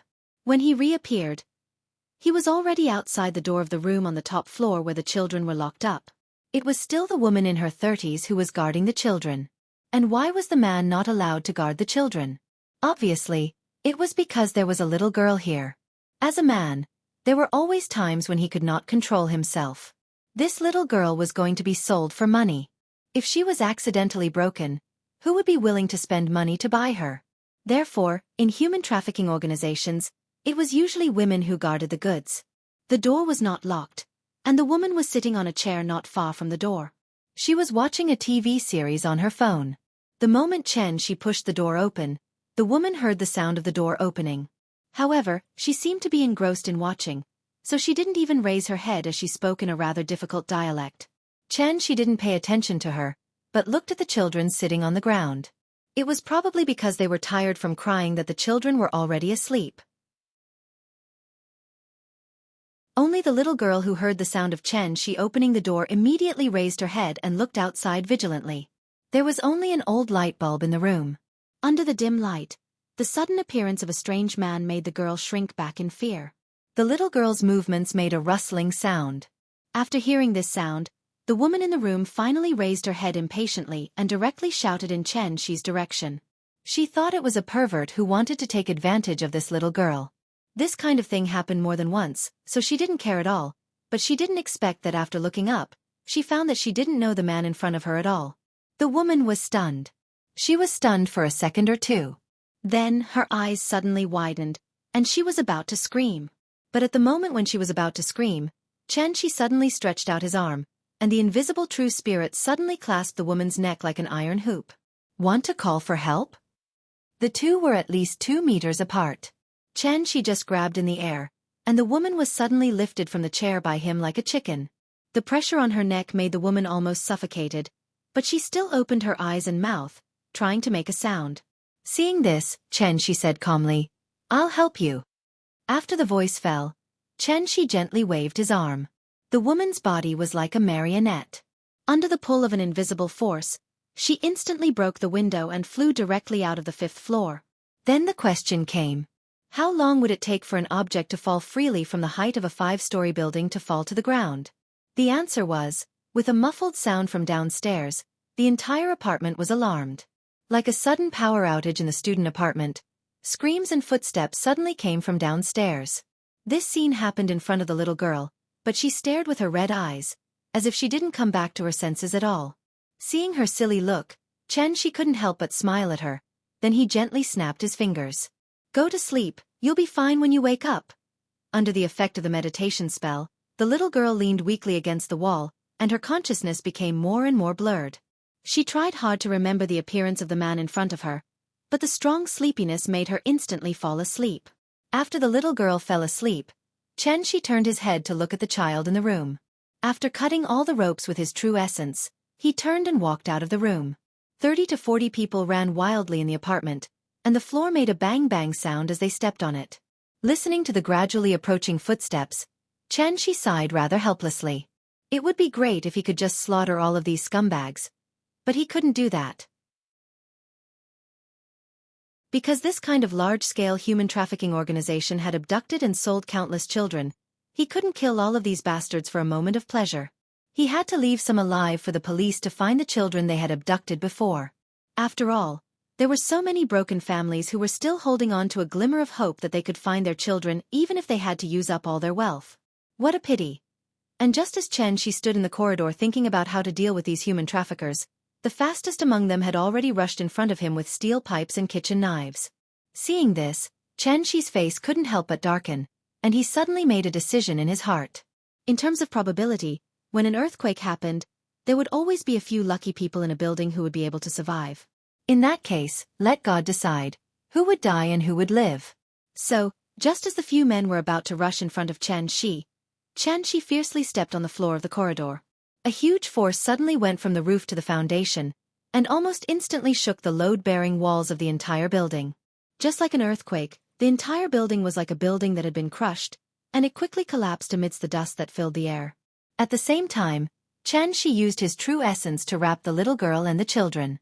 After putting the children on the street outside the apartment, Xianxia called his sister-in-law's phone. The apartment collapsed, but the number of lucky survivors was beyond Xianxia's imagination. This also made him sigh. These bastards' luck was actually so good? Did the heavens have eyes?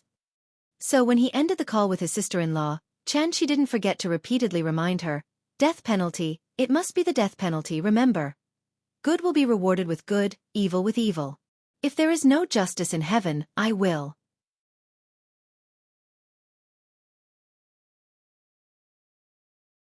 Chapter 264. The next morning. The whole family was sitting around the dining table, happily eating breakfast. At this moment, the morning news suddenly broadcasted a news flash. Last night, the Chengdu police cracked a huge case of baby trafficking. They arrested 37 suspects and rescued 16 babies. The reporter has called the person in charge of the case, but as the case is still under investigation, the specific details cannot be disclosed for the time being. Then, the TV screen cut to the Wuhou branch. Many parents were anxiously waiting outside the conference room. After receiving the police summons, the parents rushed into the conference room and began to frantically search for their children. Only 16 children were rescued, but there were hundreds of parents present. After all, the police didn't know which family these children belonged to. Therefore, they could only invite the parents who had recently lost their children to come over and hold such a family reunion. The old couple was quite lucky. The first thing they saw after entering was their granddaughter, Tingting. The two elders quickly walked to Tingting. When they saw the abrasions and edema on the child's body, the old couple could not help but cry on the spot. These were tears of joy, and at the same time, the joy of surviving a disaster. The old couple hugged their granddaughter and cried for a long time. After their emotions had calmed down, they went to the side and began to register under the guidance of the police. The image came to an abrupt end. The camera cut back to the live broadcast room. After a few simple comments, the host smiled and began to broadcast the next piece of news. News always reported the good news and not the bad news. And this reunion was no less than a second blow to the parents who had lost their children. It was fine if they found them, but what if they could not? As the saying goes, the greater the expectation, the greater the disappointment. They came to the reunion with unlimited expectations, but in the end, they could only watch as others found their children, while their own children were still nowhere to be found.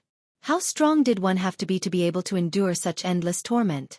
Therefore, at the end of the reunion, it would always be filled with the cries of despair of the parents. Those who heard it would be sad and those who heard it would cry. Such a scene was naturally not suitable to appear in the news. As a bystander, Aunt Zhang, like most people, did not delve into the details. Therefore, when she saw the old couple find Tingting on TV, she couldn't help but laugh and say, "It's good that you found her, it's good that you found her." Speaking of this, Aunt Zhang did not forget to reach out and pat the little girl's head. Then she pretended to be serious and said to her, "Nian Nian, if you don't listen to me in the future, Grandma will sell you to human traffickers. What do you think?"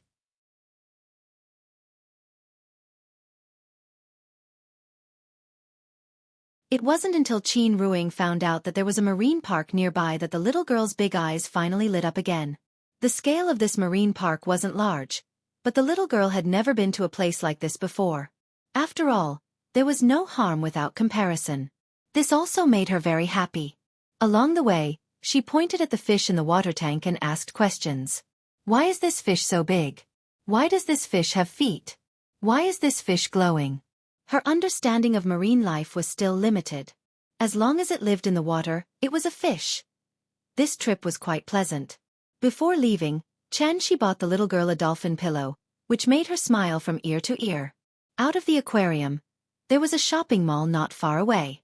When the little girl held Qin Ruing's hand and waited outside for Xianxia to drive out, she suddenly noticed the shared bicycle next to them. Shared bicycle. She still didn't know how to ride a bicycle. Hohai's streets were small, so it was rare to see shared bicycles riding here. Now that she suddenly saw so many shared bicycles, it immediately made the little girl envious. "Mama, I want to ride this." Looking at everyone riding the shared bicycle, the little girl pouted on the spot and acted coquettishly. Seeing this, Qin Ruing said to her with an awkward face, "No, you're still young. You can't ride this. This is not for children to ride. I want to ride this. I want to ride this." Seeing that Qin Ruing didn't agree, the little girl immediately withdrew her hands and ran to one of the bicycles. After she drove the car out of the parking lot, the mother and daughter were still whispering, discussing, next to the shared bicycle.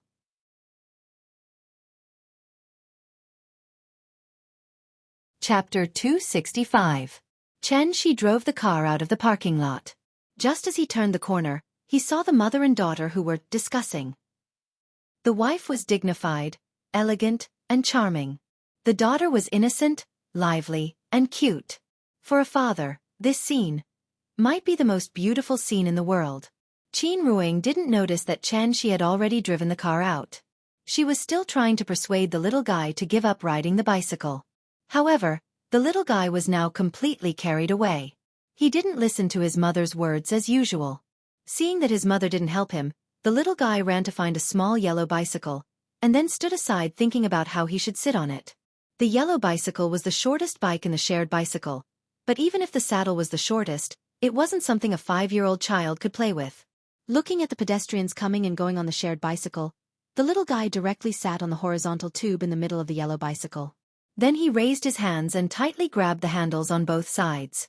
In fact, it wasn't right to say that it was a horizontal tube, because the yellow bicycle was a low-span bicycle.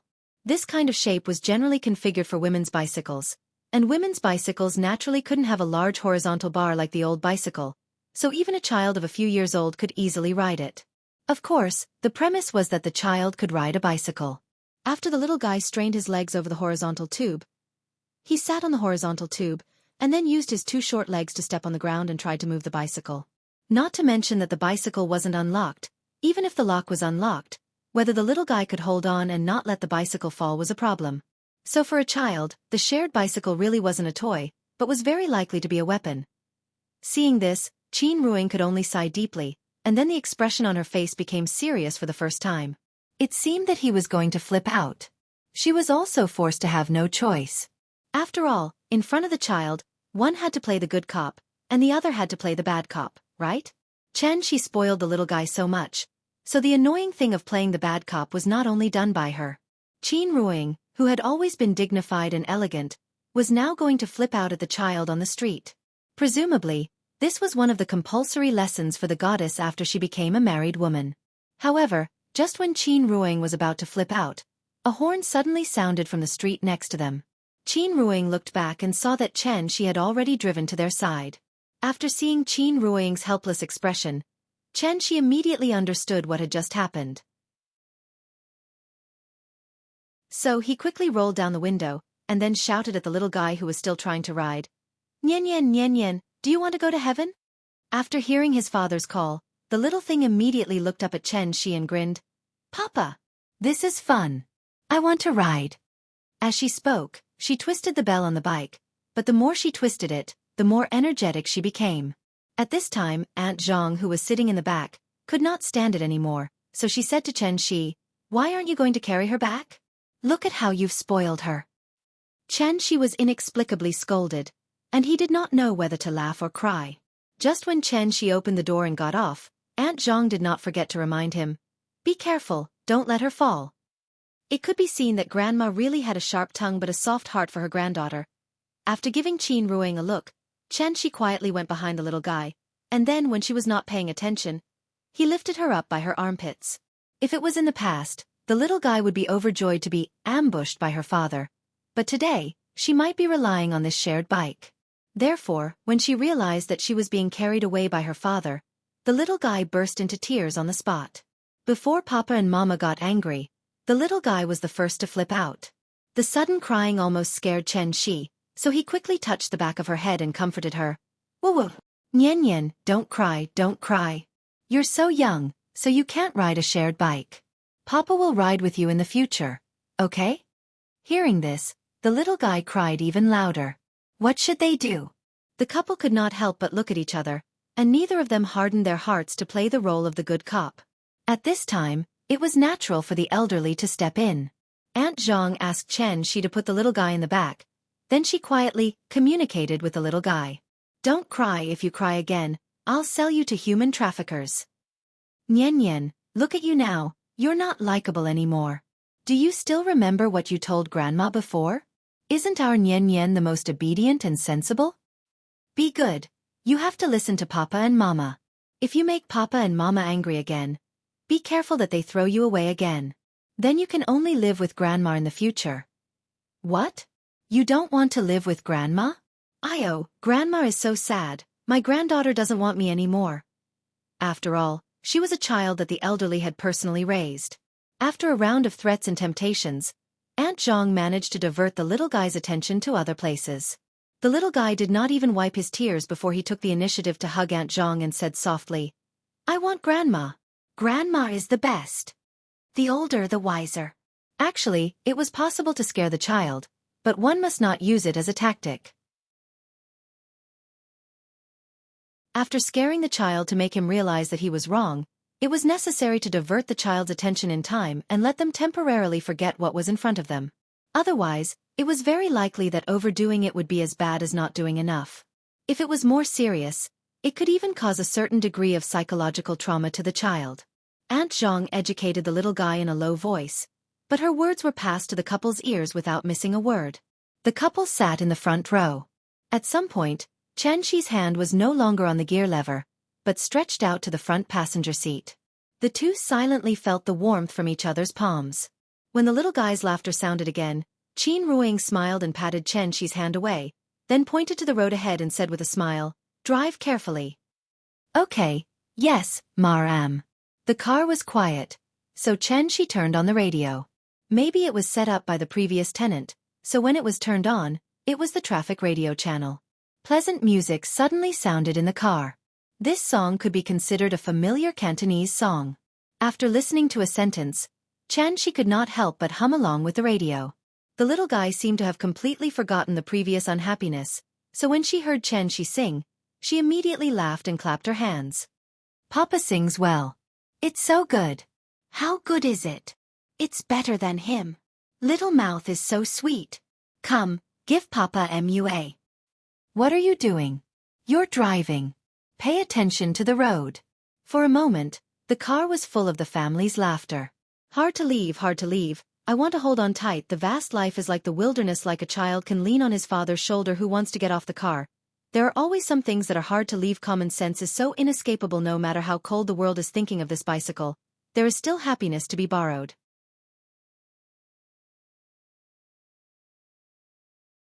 Chapter 266. In the blink of an eye, it was March 2nd. It was the 15th day of the first lunar month, the Lantern Festival. The little girl did not like to watch the gala performances on TV, so the family went out together after dinner. Where were they going? Of course, they were going to enjoy the lanterns. The Lantern Festival began more than 2,000 years ago in the Han Dynasty, and had always been a major festival in Wuxia. According to the ancient customs, the new year was only truly over after the Lantern Festival. However, the pace of life was getting faster and faster. Even though the legal holiday stipulated that people would only go to work on the 7th day, many private enterprises still required people to start work on the 5th day. Among them, there were even more, such as the catering and entertainment industry. They might open for business on the eve of the new year, so the employees naturally could not rest. Such a pace of life directly led to the Lantern Festival almost following in the footsteps of the Dragon Boat Festival. With the decline of the Lantern Festival, the lively scene described by Xianxia in Green Jade Case, Yuan Shi, was naturally no longer as lively as before. The east wind blossoms 1,000 trees, blowing down the stars like rain. The fragrance of precious horses and carts fills the road, the sound of feng shao moves, the light of a pot turns, fish and dragons dance in the night. Moths flutter in the wind, ying and laughing in the wind. He searched for her thousands of times in the crowd, but when he looked back, she was at the fire. Today was Friday. Although the public institutions were on holiday, most private enterprises still had to work tomorrow. In addition, everyone might be tired of playing during the new year, so the Wuho Temple Street was not as lively as it was during the Spring Festival.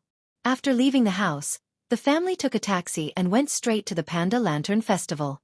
The moon on the 15th was full and round, but what was more dazzling than the moon was the colorful Lantern Festival. Because they set off late, by the time Chen Shi and the rest arrived at the Lantern Festival, it was already a 10-mile-long street with brilliant lights. As soon as they got out of the car, the fragrance of magnolia drifted to the tip of everyone's nose in the breeze. The little girl sniffed the fragrance in the air and turned her head to see the entrance of the Lantern Festival.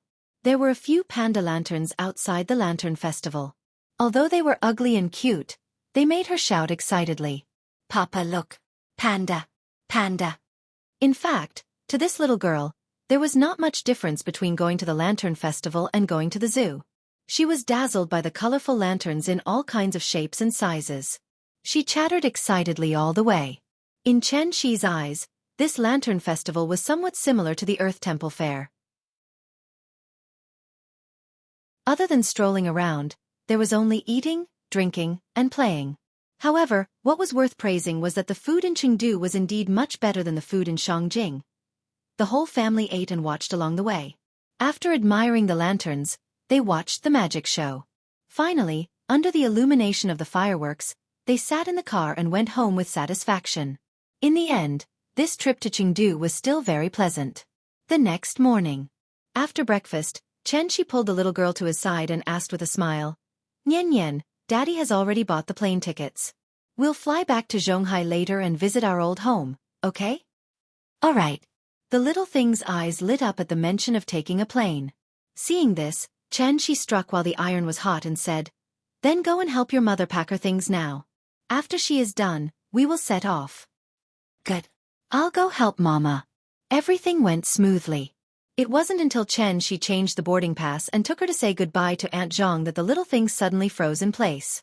After staring blankly for a long while, she suddenly came back to her senses. Was she going to say goodbye to her grandmother?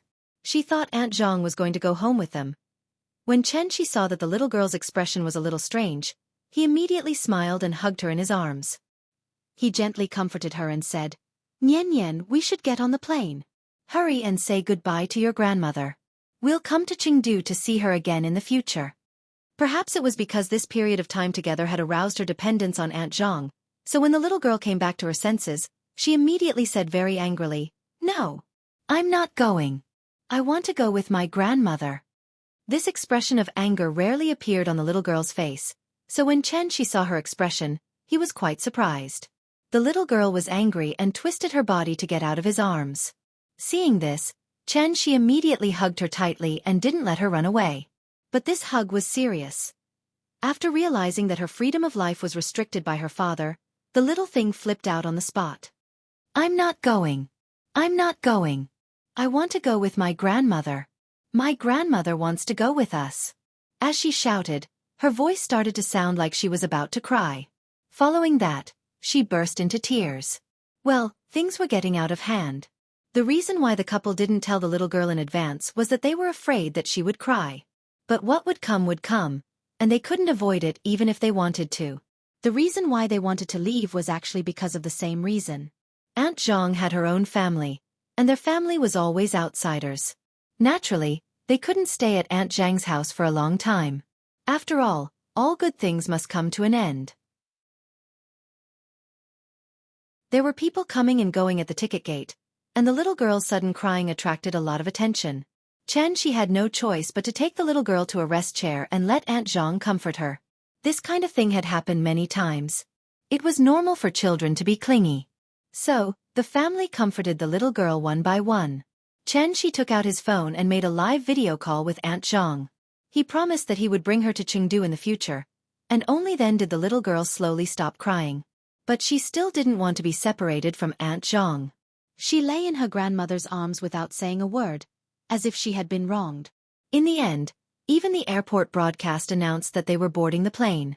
Only then did the little girl reluctantly wave goodbye to her grandmother with red eyes. "Grandmother, grandmother, we'll come to see you in the future."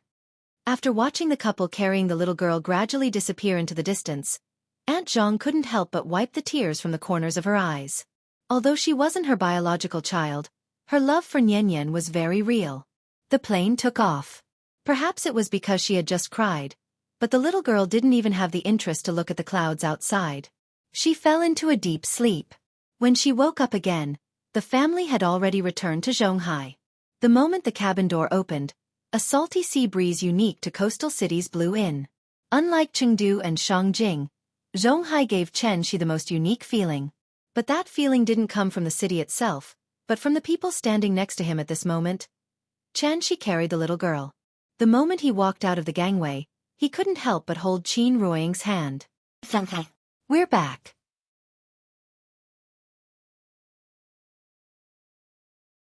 Chapter 267. As soon as the family got off the plane and walked into the terminal, it began to drizzle. Just a moment ago, the sky was clear, but now it suddenly became drizzling. And this sudden spring rain seemed to be a ceremony to welcome the return of their family. Perhaps it was because she had slept on the plane, so when the little guy got off the plane, his lively and energetic appearance came back. Therefore, the little thing did not ask Xianxia to hold her. Instead, she jumped and ran in the corridor with her short legs. Seeing her excited look, the couple quickly followed behind her, hand in hand. If they ignored the little girl in front of them, the two of them now looked like a couple who came to Zhonghai for their honeymoon. It was impossible to tell that they were an old couple with a 5-year-old child. The little girl ran and jumped. After running for a while, She made a sharp turn and directly lay in front of the floor-to-ceiling window of the terminal. Then, she looked at the planes in front of her and said excitedly, "Papa, look! That plane is running." Xianxia came to the little girl's side. After touching her head with a smile, he put his hand on her back and pushed her out step by step. While walking, Xianxia asked with a smile, "See, didn't you just get on the plane? How do you feel?" The little thing seemed to like being pushed by her father, so she leaned back and did not fall down because of the support of Xianxia's palm. Then, she lay on Xianxia's palm. Then, under the push of Xianxia, like a master, she slowly walked forward with her short legs. "I like it. I like to fly." Looking at the bright smile on the little girl's face, Xianxia could not help but look at Qin Ruing and smile. This child is so likable. The airport was so big that it took more than 10 minutes to walk out of the station. Even though there was a sidewalk elevator, the little thing was still tired of standing, so she turned around and raised her hands to Xianxia. Without needing her to say anything, Xianxia immediately squatted down and then hugged her in his arms. The higher one stood, the further one could see. Therefore, when she sat in Xianxia's arms, she pointed to exit 3 and asked in confusion, "Papa, what are they doing?" Xianxia looked in the direction the little fellow was pointing, and saw 2 rows of burly men in black suits standing in front of the gate of the number 3 exit. That murderous aura was like that of a gang welcoming their boss home at the entrance of a prison. "He should be here to pick me up." "What's that?" "Let me give you an example. Let's say you take a plane to Chengdu alone. Grandma is afraid that you won't be able to find your way, so she comes to the airport to pick you up in advance. This is called picking you up." The little fellow nodded as if she understood. Then she asked doubtfully, "Then who's coming to pick us up today?" "We don't need anyone to pick us up because we're going home now, not to Grandma's." Hearing this, the little fellow pouted and seemed to want to ask something, but Xianxia pinched her little face and decisively stopped this topic. Nowadays, stars like to pose for photos at the airport. As the fashion capital of Wuxia, there were stars coming to Zhonghai Airport to pose for photos every day. This also led to many fans waiting at the airport for a long time, just to take a photo with their favorite stars. At least 20 or 30 men in suits stood at the number 3 exit. There was a murderous aura there, which naturally made ordinary people dare not approach. Therefore, even though the other exits were about to be lined up, the number 3 exit was still a scene of sparrows. This abnormal situation also attracted the attention of a large number of professional fans. Although they did not dare to approach, they still carefully surrounded the number 3 exit with their mobile phones, wanting to see which big shot was coming. Xianxia's family was not people who liked to join in the fun, so after getting off the escalator, Xianxia and Qin Ruing directly turned a corner and walked to the number 4 exit in front of them. At this moment, a voice suddenly sounded from behind them. "Mr. Chen, you're back." Xianxia looked back and saw Su Wei with an old face running toward him with great enthusiasm. "Mr. Su, what are you doing?" "Hey, I just got off the plane and saw you, so I wanted to come over and say hello. After all, you're my savior." "Oh, okay, I've said hello, you can go do your thing." After that, Xianxia held the little fellow in one hand and Qin Ruing in the other and prepared to leave. When Su Wei saw his posture, he suddenly became anxious, so he quickly ran to him and continued to say, "Mr. Chen, you see, this is fate. You haven't called a taxi yet, right? Why don't you let me give you a ride?" While speaking, Su Wei bowed to Xianxia and made an inviting gesture. Xianxia stopped, but he did not look at Su Wei. Instead, he turned his head and looked behind him. Ning Zhonghua was standing not far behind him. After going through thick and thin together, these 2 brothers had actually become sworn brothers? After Ning Zhonghua saw Xianxia turn around, he immediately ran over, then smiled at Xianxia and said, "Mr. Chen, long time no see." Xianxia did not speak. Ning Zhonghua and Su Wei looked at each other quietly. Then, Ning Zhonghua reluctantly continued to smile and said, "I came to pick up old Su, but I didn't expect to meet you here. If it's convenient, why don't we give you a ride? What do you think?" Xianxia looked at the 2 of them calmly, then turned his head to look at Qin Ruing. When he saw Qin Ruing nod gently, Xianxia replied, "Okay, let's go. I'll give you a ride today." "That's great. Mr. Chen, this way please." Su Wei jumped up excitedly on the spot. He stretched out his left hand and bowed slightly at the same time, like a greeter welcoming an important guest. He quickly walked in front to lead the way for Chen Shi. Wasn't the direction he was heading to exit 3? Su Wei led Chen Shi's family to exit 3. At this time, 2 rows of big men in suits immediately bent down and bowed to Chen Shi's family. At the same time they shouted in unison, "Mr. Chen, hello." 20 to 30 big men in suits bowed in unison and shouted loudly. Almost instantly, they shocked the entire terminal and attracted the attention of the surrounding crowd. This scene, Chen Shi didn't need to think to know that Ning Zhonghua and Su Wei had found out through their friends that he was going to fly back to Zhonghai, so they deliberately arranged such a show. The crowd was excited. After all, this was even more grand than when a celebrity made an appearance. Countless professional fans took out their phones and were ready to take photos. However, after the big men in suits bowed, they turned around and looked at the surrounding crowd, then stepped forward to stop them from taking photos. Chen Shi frowned slightly, but he did not say anything. However, the little girl in his arms was excited. She was a child, so she always liked excitement. This kind of treatment really made her very excited, so she raised her small hand and waved to the surrounding crowd with a big laugh.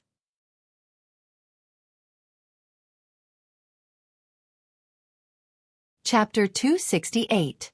Ning Zhonghua and Su Wei were obviously treating them with the highest standards. Therefore, when Chen Shi and his family walked out of Terminal 3 with Su Wei, the little girl was immediately attracted by the yellow Bentley in front of her. "Papa, this car is so long." It was no wonder that she was surprised. After all, the common 3-compartment cars on the streets were generally about 4.3 meters long, but the Mulsanne Grand in front of her was different. The length of the limousine was 6.57 meters, which was 2 meters longer than the average car. It naturally gave people a very shocking feeling from the side. The luxury car was extraordinary, so its price was naturally not trivial. The price of 35 million yuan was as high as a mansion driving on the road. Su Wei bought this car to receive important guests. After buying it, he had only used it a few times. Today, when he learned that Chen Shi was going back to Zhonghai, he immediately took out this treasure to please him. Of course, the price of this car was secondary. Tens of millions was just a drizzle for a tycoon of this level. The most important thing was that this car was limited to only 12 in the world, and there was only one in the entire Wuxia. Even if you had money, you couldn't buy it. Naturally, the price would increase. In order to win Chen Shi's favor, Su Wei used all of his tricks. He almost hung a banner at the entrance of the airport parking lot that said, "Welcome Mr. Chen to Zhonghai." Su Wei had completely transformed into a concierge now. He respectfully opened the door for Chen Shi's family. After Chen Shi's family got in the car, he wanted to get in as well. However, at this time, Chen Shi, who was sitting in the car, glanced at him indifferently. Su Wei was very smart. He almost instantly understood what Chen Shi meant, so he quickly found a way out of this situation. He smiled and said, "Mr. Chen, I won't disturb you, I'll sit in the back." After that, he gave Ning Zhonghua a look, and he ran to the Mercedes-Benz S-Class in the back.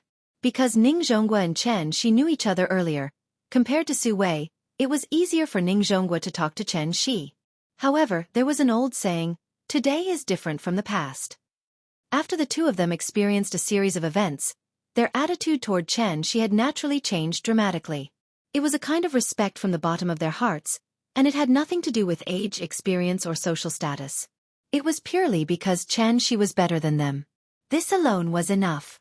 With Ning Zhonggua's personality, he obviously wouldn't do something like this. However, after Su's suggestions, he finally nodded and agreed. After all, if he didn't agree, what should he do to continue to get closer to Chen? Beauty and money? Did Chen need? Therefore, sometimes, it was very meaningful to put down one's face to flatter in front of the leader. As for those elegant people who thought they were virtuous and looked down on flattery, they actually fell into a misconception. They always thought that flatterers were incompetent people. In fact, flattery was a sign of high EQ, and it was also a common trait of successful people. After Su Wei left, Ning Zhonghua sat directly in the front passenger seat. In this luxury car, there was actually a partition between the front seat and the back seat. The back seat was completely a separate space, which was commonly known as the boss cabin. This was an extended version, and the back seat could sit 4 people, so it used a 4-seat design. Chen Shi and Qin Ruoying sat side by side, and the little girl climbed between the two seats opposite them.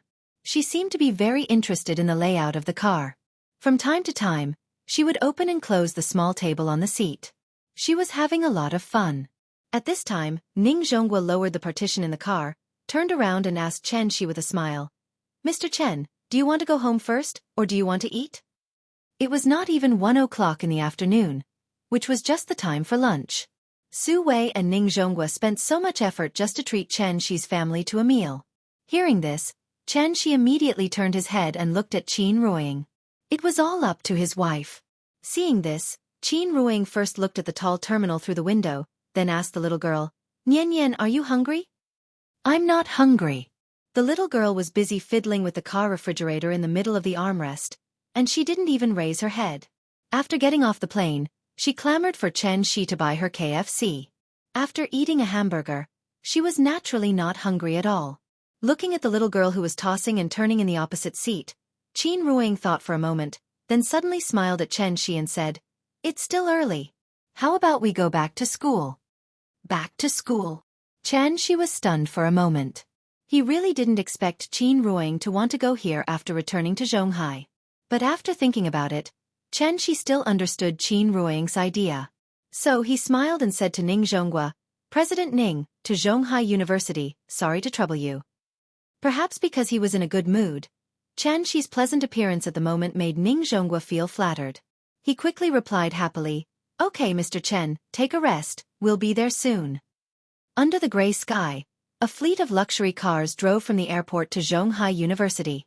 Because he didn't want to be too eye-catching, Xianxia asked the fleet to stop on the street some distance away from the school gate. Then, he held the little girl in one hand and Qin Ruiying in the other, and the family of three slowly walked to the place that represented the beginning. Time flew by and the years flew by. What a blissful year, fleeting past. Time did not leave any mark on the couple's faces. They were still young, except that they no longer had the innocence of their school days. Everything seemed to be the same as before. The little girl lay on Xianxi's shoulder and looked around. Her cute little appearance immediately attracted a lot of envious eyes.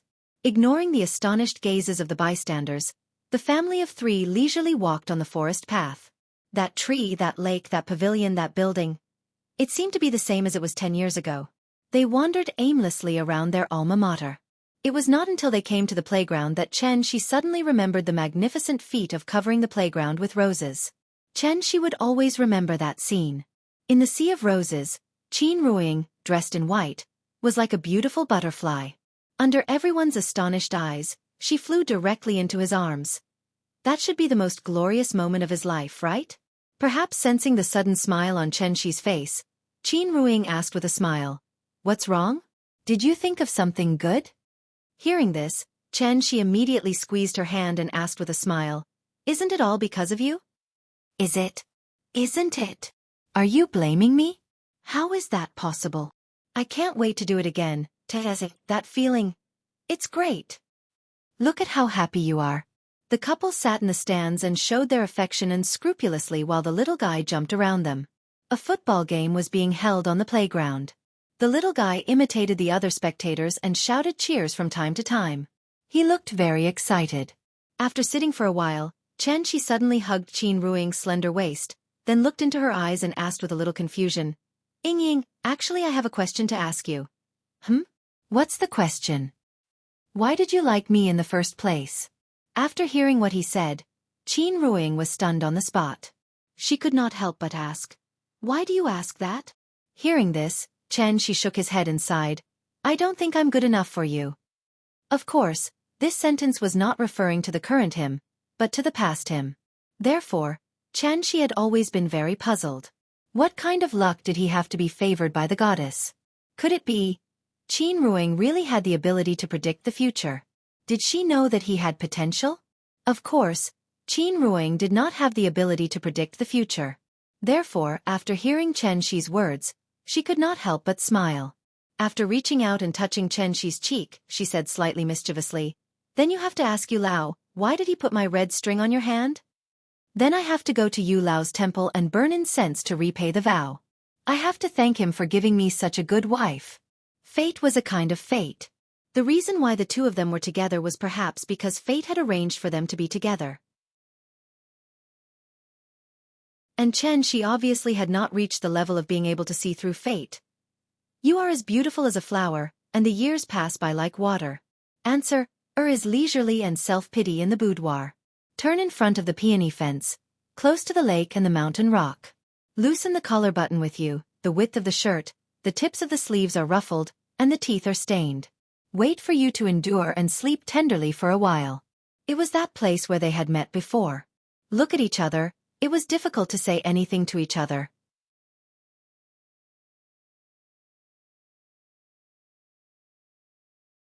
Chapter 269. March was rainy. In Jianghu, a first-tier bustling city, one naturally could not feel the leisure of a small city in the south. The drizzling March seemed to have covered Jianghu with a thin layer of gauze. The couple sat quietly in the stands of the sports field. In front of them was the football field brimming with youthful sweat, but behind them was the old building of the Republic of China. With such a profound background, it seemed to have covered their backs with a hint of loneliness and otherworldly charm. The hazy artistic conception of the misty Jiangnan could probably only be experienced in this beautiful campus. The little fellow could not feel the tranquil and distant artistic conception. Instead, she was completely attracted by the lively football game on the field. Although she did not even understand the rules of the football game, as long as the audience began to cheer, she would immediately jump up and cheer with everyone. At this time someone shouted, Xianxia is here. This sentence was like a stone thrown into the lake, immediately splashing circles of ripples. After hearing this sentence, many of the audience immediately stood up and ran out of the sports field. The players on the field also heard the movement. This was not an official game, but a training game for the school's football team. Therefore, several of the team members stopped on the spot. After looking around, they did not even bother with the game and directly ran out of the sports field with the crowd. Seeing that the lively sports field suddenly became empty, the little fellow ran to Xianxia and asked doubtfully, "Papa, why did they leave?" Looking at the little fellow's unsatisfied look, Xianxia immediately smiled and pulled her into his arms. Then he fooled her. "They are students, of course they are going to class. Nian, do you still remember what Teacher Wang taught you before? What should you do after hearing the bell?" She had been to kindergarten before and naturally knew the rules of the kindergarten, so she immediately laughed and replied, "I remember. I want to go to the classroom." Smart. You see, your brothers and sisters have all gone to class. Do you want to go to class? Hearing this, the little fellow immediately tilted her head and pondered. After all, there were so many children in the kindergarten. In addition to teaching them singing and drawing, the teachers would also organize them to play games together. In fact, it was quite fun. But if she went to kindergarten, she wouldn't be able to stay by her parents' side all day. Therefore, after serious consideration, the little thing shook its head and said with obvious hesitation, "I don't want to go." When Xianxia saw her reaction, he immediately knew what was going on. Looking at this situation, if he were to guide her a little after returning to Shangjing, this child would probably still be willing to go to kindergarten. Because many students had left, the field had become much quieter. Without any excitement to watch, this little thing obviously couldn't sit still. Therefore, Xianxia picked up the little fellow and held Qin Ruing's hand as they wandered around the school again. There were 3 campuses in Jianghu University. They were currently at the headquarters, which was the old campus. However, even though the old campus was located in the city, it covered a large area. It was more than 3,000 mu, which was more than 2 million square meters. Therefore, it would take at least 1 or 2 hours for the couple to explore the entire Jianghu University. Anyway, it was still early, and they had nothing to do, so they casually strolled around the campus. They didn't take the main road, but chose a small path in the forest. The rain was so light that they didn't even need to use an umbrella, but it was long-lasting. A few drops would fall from time to time, so it still wet the stone path along the way. Walking on such a path, in a trance, the deep and distant mood came back. He still remembered that 10 years ago, they also walked side by side on this path. Even if there were no words along the way, it didn't prevent them from knocking on each other's hearts. Just like the moral scriptures said, the big voice is silent, the elephant is invisible, and great love is speechless. The family of 3 strolled slowly along the path. After passing through the forest path and walking around the lake, They arrived at the teaching building area. The school was supposed to be a quiet place, but now it was very lively. They didn't know what happened, but many students crowded in the open space outside the teaching building, blocking the surrounding roads. This lively scene naturally attracted the little fellow's attention. "Papa, what are they looking at? I want to see it too." Under the little fellow's constant shouting, Xianxia had to lift her up high, and then tried to squeeze in the direction of the crowd. Although most of the vision was blocked by the wall of people, Xianxia listened for a while and understood what was going on here. It turned out that there was a film crew here. These days, filming was not a rare thing. The main reason why there was such a big commotion was mainly because of the female lead of this film. The female lead was called Xianxia, and she was a popular female star recently. Her popularity was already very high, and she graduated from Jianghu University, so it was a home field for her. Naturally, the junior brothers and sisters came to support her, which was why there was such a big commotion. "Papa, they're shooting a movie. Shooting a movie." The little fellow also heard the discussion around her. When the 3 words "shooting a movie" drilled into her ears, the little fellow suddenly sat on Xianxi's shoulder as if she had been injected with stimulants. "I want to see a movie. Papa, go over a little. I can't see. I can't see." Although there were many people around, the discussion was not very loud. After all, everyone knew that the sound of the scene was recorded in a movie, so when they spoke, they deliberately lowered their voices.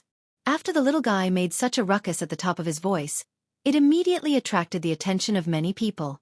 The students standing in front turned around to look at the little fellow, and then they all moved to the sides, making a path for them in the impenetrable crowd. Respecting the old and loving the young was a traditional Chinese virtue, which was most easily reflected in the hot-blooded college students. "Thank you." Xianxia squeezed through the passageway with the little girl in her arms and thanked the students along the way. At this time, Qin Ruing whispered a few words to the little fellow. It was not right to shout like this in public.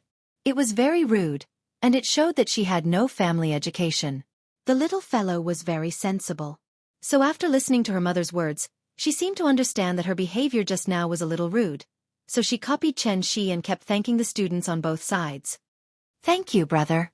Thank you, sister. I'm sorry." After saying that, the little fellow was a little embarrassed and stuck out her little tongue. That cute little look made a female student next to her couldn't help but praise. "Sister, your daughter is so cute." "Thank you." Qin Ruing smiled and nodded. After reaching out and pinching the little fellow's little face, she followed Xianxia to the front of the crowd. When they came to the front row, they finally saw the appearance of the big star. She was really beautiful.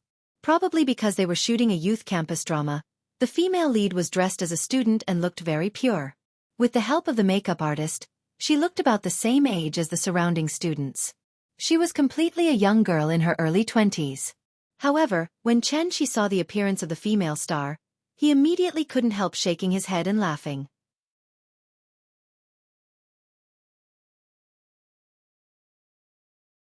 Chapter 270. Xianxia had changed her name to Xianxia. Last year, due to the broadcast of a phenomenal web drama, she became popular all over the internet. Coupled with the company's support and various resources, she was successfully sent to several of the most popular variety shows. She established a youthful and lovely persona in front of the audience and attracted a large number of fans. Because of this, Xianxia became one of the most popular young actresses and successfully entered the ranks of A-list actresses. Times were developing faster and faster, and so was the entertainment industry. Just like what Andy Zai sang in 17: I shamelessly participated in the challenge when I was 17. Even stars have training classes, it's so refreshing in just 1 year. Andy Zai joined the wireless training class in 1981 and started as a film and television actor. Under the guidance of brother Fa, he started as an extra and entered the music industry in 1986. It wasn't until the early 1990s that he finally gained a place in the music industry with the song, If You Were My Legend. After that, in addition to creating a series of iconic characters on the screen, he also released a number of hit singles such as Thank You for Your Love, Wang Qing Shui, and other classic love songs. Finally, he was promoted to the throne of the 4 heavenly kings by the Hong Kong media. At this time, Andy Zai had been in the music industry for more than a decade. Almost all of the stars in that era were versatile artists who could act and sing. Many of them were even radio hosts. But now, from the 18th tier to the A-list, it might only take one movie or TV series. Some of them didn't even know how to act. They only needed to be good-looking and participate in a few variety shows to become popular all over the country. This also created a strange phenomenon. Nowadays, stars become popular quickly, but they also become popular very quickly. A few years ago, the little fresh meat that was in the headlines almost every day was forgotten in just 2 or 3 years. Xianxia knew the cruelty of the entertainment industry. Since she finally became popular, she naturally wanted to seize this opportunity. Therefore, she tried her best to maintain her popularity. Therefore, she suggested to the director that the shooting location be her alma mater. She also wanted to use this opportunity to make another wave of headlines. No matter what, Jianghu University was still one of the top 10 universities in the country. Xianxia's academic qualifications allowed her to beat the other illiterates in the entertainment industry, earning her the title of Goddess of Academic Qualifications. The reason why Xianxia was able to call out Xianxia's real name was because this little girl who appeared to be in her early 20s was actually an old auntie, from the same batch as them. For an idol artist who relied on her looks and personality to attract fans, age was obviously a scary thing. After all, Qin Ruing, who was the same age as her, was already a mother of a 5-year-old child. On the other hand, Xianxia still had to play the role of a pure and lovely girl in front of the public. This kind of situation where his appearance did not match his actual age was really suspicious. Would she show symptoms of schizophrenia? Because of the little girl's protective talisman, the students forcibly made room for the family of 3 in the front row. After hearing Xi's words, Qin Ruing immediately looked in the direction that Xianxia was pointing at. It's really her, Xianyu. She's a big star now? Xianxia and Qin Ruing were students of the same major, so they usually saw each other frequently. Although their relationship was not considered close, after so many years after graduation, suddenly meeting an old classmate of hers naturally gave people a sense of closeness. Xianxia had only entered the entertainment industry after graduating from university. She could be considered to be one of those talented people. After acting in a web drama, her acting skills had improved rapidly. Now that she was acting in a movie, no one could find any fault with her. This scene was very simple. It was a scene where the male and female lead reunited in university. After all, it was just a youth school movie, so the requirements for acting skills were not high. As long as the performance was natural, it was fine. Therefore, after 2 takes, the director shouted through the loudspeaker, "Cut! Very good. This scene is done. Young Master Ting, change your clothes and prepare for the next scene. Xianxian, you've finished filming today. Go back and have a good rest. We'll continue tomorrow." "Okay, director." After hearing the director's words, Xianxian smiled politely. Seeing that the crew was busy rearranging the set, someone hiding in the crowd suddenly shouted, "Xianxian, I love you." This sentence instantly ignited the enthusiasm of the surrounding students. Everyone chimed in one after another. "Senior, you're so beautiful. I love you. Senior, give me an autograph. Senior Xianxian, I want to give birth to your children." Looking at the lively scene, if it were not for the staff stopping them, this group of enthusiastic students would have rushed up to Xianxian to ask for an autograph. "Thank you, everyone. Thank you, my cute junior brothers and sisters." Seeing that everyone was so enthusiastic, Xianxian turned around and bowed to the surrounding crowd. When she bowed for the 3rd time, Xianxian finally found a familiar figure in the crowd. Then, Xianxian was stunned. With Xi's eyesight, he immediately noticed the strange look that flashed across Xianxian's eyes. However, he thought that Xianxian was just surprised to see an old classmate, so he did not take it to heart. Xianxian was indeed an actress. After the surprise flashed across her face, she immediately put on a warm smile and walked toward the direction of the family of 3. The surrounding students thought that she was coming over to give an autograph, so they instantly became excited. "Senior, I have a pen. Give me an autograph. Please give me an autograph. Senior, I love you." Xianxian kept waving at the surrounding students, but she did not have any intention of giving them an autograph. After arriving in front of Qin Ruing, Xianxian lifted the cordon set by the crew and smiled at Qin Ruing. Long time no see. Qin Ruing did not expect Xianxia to recognize her as an old classmate, so she was stunned for a moment before she replied with a smile, long time no see. As the crowd was too excited, after a simple greeting, Xianxia gestured for Chen Shi's family to follow her in. Seeing this, the couple could not help but look at each other. Xianxia then led them through the cordon and followed her to the temporary resting area set up by the crew. There were originally a few crew members resting in the resting area, but when they saw Xianxia coming over, they very consciously retreated. After inviting Chen Shi's family to take a seat, Xianxia then looked at the little girl in Chen Shi's arms and asked, "Is this your daughter?" How old is she? Almost 5 years old. Qin Ruing replied politely, then turned to the little girl and said, "Nian Nian, greet auntie." Hearing this, the little girl immediately greeted Xianxia sweetly, "Auntie." Good girl. After a few simple pleasantries, the two of them fell silent. They did not seem to know what to talk about with each other. After all, the two of them were not very close when they were in university. They could not even be considered friends. They were probably classmates who would greet each other when they met on the road. The reason why Qin Ruing felt that Xianxia was very close to her was because they had been classmates for a long time. Chen Shi and Qin Ruing were originally not in the same major, so naturally, he and Xianxia were even more distant. Therefore, Chen Shi simply sat beside the little girl and played with her, leaving the space for them to catch up. Xianxia was silent for a while. Then, as if she thought of something, she suddenly smiled and said, "Ying Ying, Do you mind if I call you that?" I don't mind. Do you know?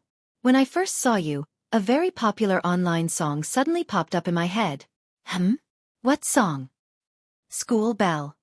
Then, Xianxia softly hummed the song. "They all say she is a flower. Flowers are not as good as her. They all say she is a dream. How many people have pursued her? The heartless years like water, slowly painted in the books. Ask the fleeting clouds, how is our school bell? Who plays the guitar and wants to be the school bell? Who will be the school bell? So love is like a blackboard eraser."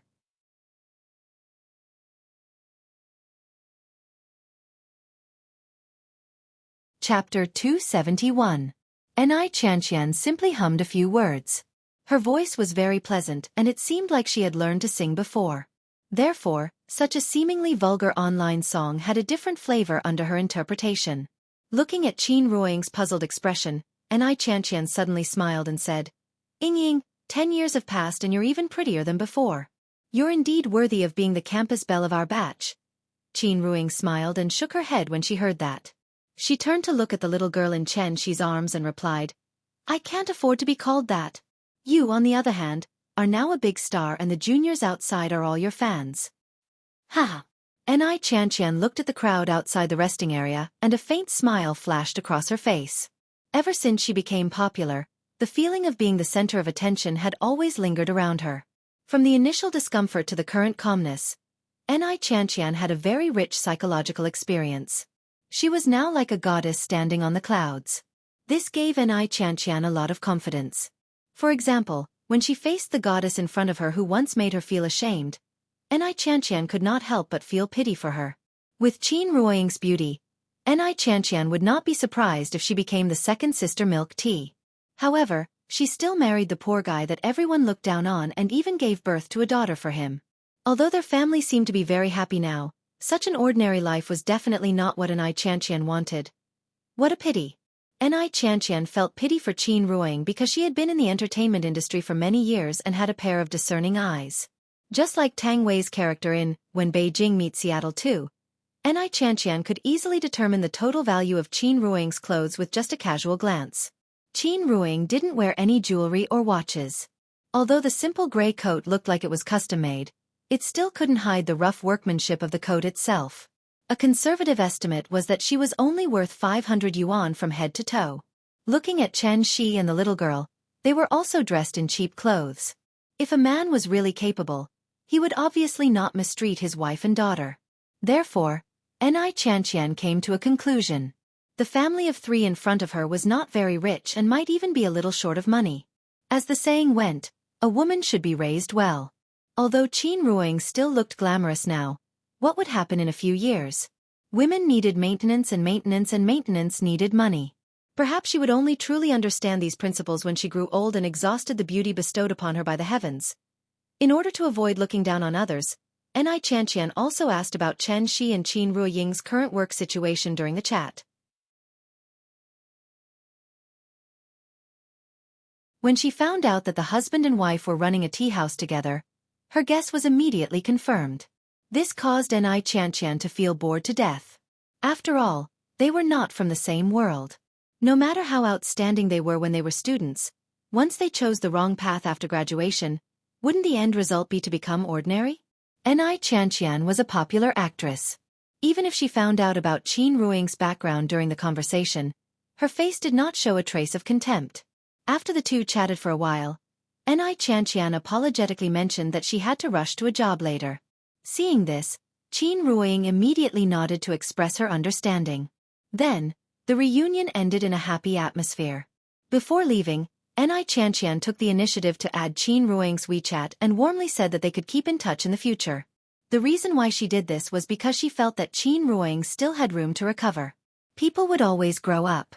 Under her influence, perhaps Qin Ruoying would suddenly come around one day. With Qin Ruoying's beauty, figure, and unique temperament, as long as she nodded, Xianxia could definitely introduce her to an ideal family. Maybe they could even be good sisters in the future? Xianxia smiled as she sent Chen Shi's family out of the cordon. After waving goodbye to them, she turned around and walked to the set. From the beginning to the end, she did not put on any airs in front of the family of three. The couple walked out of the crowd under the envious eyes of the fans. After walking for a while, Qin Ruoying suddenly asked thoughtfully, "Shi, what do you think of Xianxia?" Hearing this, Chen Shi smiled and replied, "He's an adult." "What do you mean? Isn't there a popular saying now? Peppa Pig gets a tattoo and applause for society. Xianxia is a standard society person. I don't quite understand what you mean." When Chen Shi saw Qin Ruoying's confused face, he could not help but reach out and hug her slender waist. He smiled and said, "If you don't understand, then don't think too much. Let's go, we don't belong to the same world." The couple continued to stroll around the campus. It wasn't until the little girl was a little bored and wanted to go home to watch cartoons that they walked back in the direction of the school gate. Just as they were about to walk out of the school gate, a Toyota Alpha, commonly known as a celebrity nanny van, drove past them discreetly. When the assistant sitting in the passenger seat saw Chen Shi's family, she could not help but turn around and remind Xianxia, "Xianxia, your old classmates are still there. Should we give them a ride?" Xianxia was sitting in the back with a face mask on. When she heard the assistant's words, she turned her head sideways and glanced out the window. Then she said indifferently, "No need, let's just go." "Okay." She had already cast the bait. As for whether the fish would take the bait or not, it was up to the fish. Xianxia was half lying on the seat confidently. She even began to look forward to the moment when Qin Ruoying would chat with her on WeChat. However, when Xianxia was resting with her face mask on, the assistant's voice sounded again. "Sister Xianxia, look, that person seems to be CEO Su from Wei Sheng Pharmaceutical. Hey, the one next to him should be CEO Ning from China Ocean Corporation, right? Why are they here?" As a celebrity assistant, there were actually a lot of things to learn. For example, she had to at least know some business moguls. What were business moguls to celebrities? They were scripts. They were resources. They were everything. To sum it up in two simple and crude words, that was sugar daddy. As long as the sugar daddy was strong enough, even an internet celebrity could be smashed by a rich businessman. Therefore, how to curry favor with the rich had become a compulsory course for celebrities. Of course, this did not mean that she had to sleep with them. Businessmen were after profits. A movie was worth hundreds of millions of investment. Did she really think that she could become the female lead just by sleeping with the financier? How could it be that simple? Businessmen would definitely not do a losing business. It was not easy to get a rich businessman to invest in her new movie. It was obviously a very effective way to make her presence known in front of a rich businessman. Therefore, Xianxia immediately sat up from the chair. After making sure that she was not mistaken, she pulled off the mask on her face and quickly shouted to her assistant, "Where's my bag? Quick, quick, let me touch up my makeup." The minivan was parked in a parking space not far from the school gate. Then, Xianxia started to touch up her makeup in the car. But just as she was in a hurry, something happened that left her flabbergasted. The two top business moguls in Zhonghai were like concierge at this moment. They quickly ran to Chen Shi's family, bowed and asked for instructions, and escorted Chen Shi's family to the Bentley Grand Limousine. At this moment, Xianxia was completely stunned. An indescribable feeling suddenly surged from her heart, and immediately, her face became rosy like a ripe rose. And this feeling of blushing. She had not experienced this for many years. The assistant saw that Xianxia was still in a daze, so she could not help but remind her, "Sister Xianxia, they seem to be leaving." Hearing this, Xianxia suddenly trembled as if she had been electrocuted.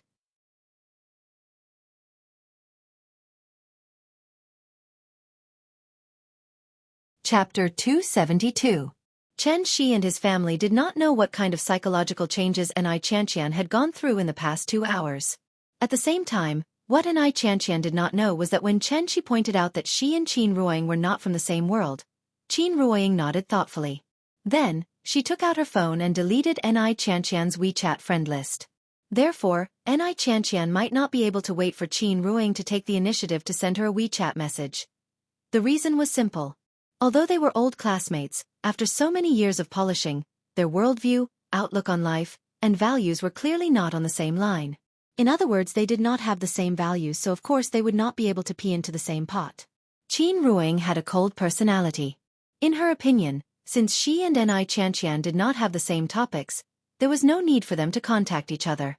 Because of this, her total number of WeChat friends was the same as Chen Shi's. She only had 3 contacts: Chen Shi, Aunt Zhang, and Qin Wanqing. In fact, if it were not for the frequent video calls with Aunt Zhang, Qin Ruoying would not have downloaded WeChat. The family of 3 got into Su Wei's luxury car. Then, they slowly left Zhonghai University under the envious gazes of the students. After the car drove for a while, Ning Zhonghua looked down at the time. 4:50 p.m. It was almost time to prepare dinner. Therefore, he rolled down the partition in the car and asked the little girl with a pleasant expression, "Nian Nian, are you hungry? What do you want to eat later? There's all kinds of good food in Zhonghai. Uncle will take you to eat the best food today, okay?"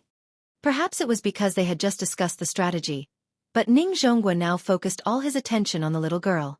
He finally understood what was going on. In this family of 3, Chen Shi did not have the final say, and Qin Ruoying did not have the final say. The one who had the final say was the little girl in front of him who was tossing and turning in her seat.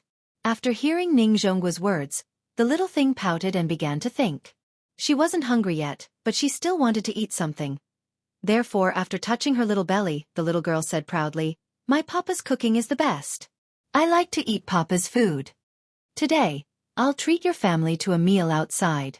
How about we go to a restaurant?" "Eat outside? What are we eating? I see that you like it. Nian Nian, what is your favorite dish?" When it came to eating, the little thing immediately became excited. Therefore she immediately replied excitedly, "I like braised lion's head, and sweet and sour pork ribs, and prawns. Papa's prawns are delicious. Then Uncle will take you to eat the most authentic local dishes in Zhonghai, okay?" "All right." Although this little thing didn't even know what the local dishes were, she still nodded quickly like a chicken pecking rice. Seeing that the little girl agreed, Ning Zhonghua looked at the couple behind him and said with a smile, "Mr. Chen, Mrs. Chen, I wonder if this local dish is to your liking?" Hearing this, Chen Shi was not polite at all. After nodding with a smile, he replied, "We are not picky about food. You can arrange it as you see fit." He was not a reclusive master. Ning Zhonghua and Su Wei had flattered him like this. If he did not give them face, it would indeed be a bit too unreasonable. "That's great. I happen to know a local chef. His braised lion's head in brown sauce was the champion of a cooking competition. I think this child will definitely like it." Then, the luxury motorcade headed by Bentley and Mercedes-Benz S-Class drove to Jianghu Avenue. After arriving at the destination, Chen Shi found that Ning Zhonghua and Su Wei had already arranged everything. Tonight's dinner was not at a restaurant, but on a yacht. "Papa, look. So many boats." After the little girl came to the dock, she pointed at the yachts outside the dock and shouted excitedly.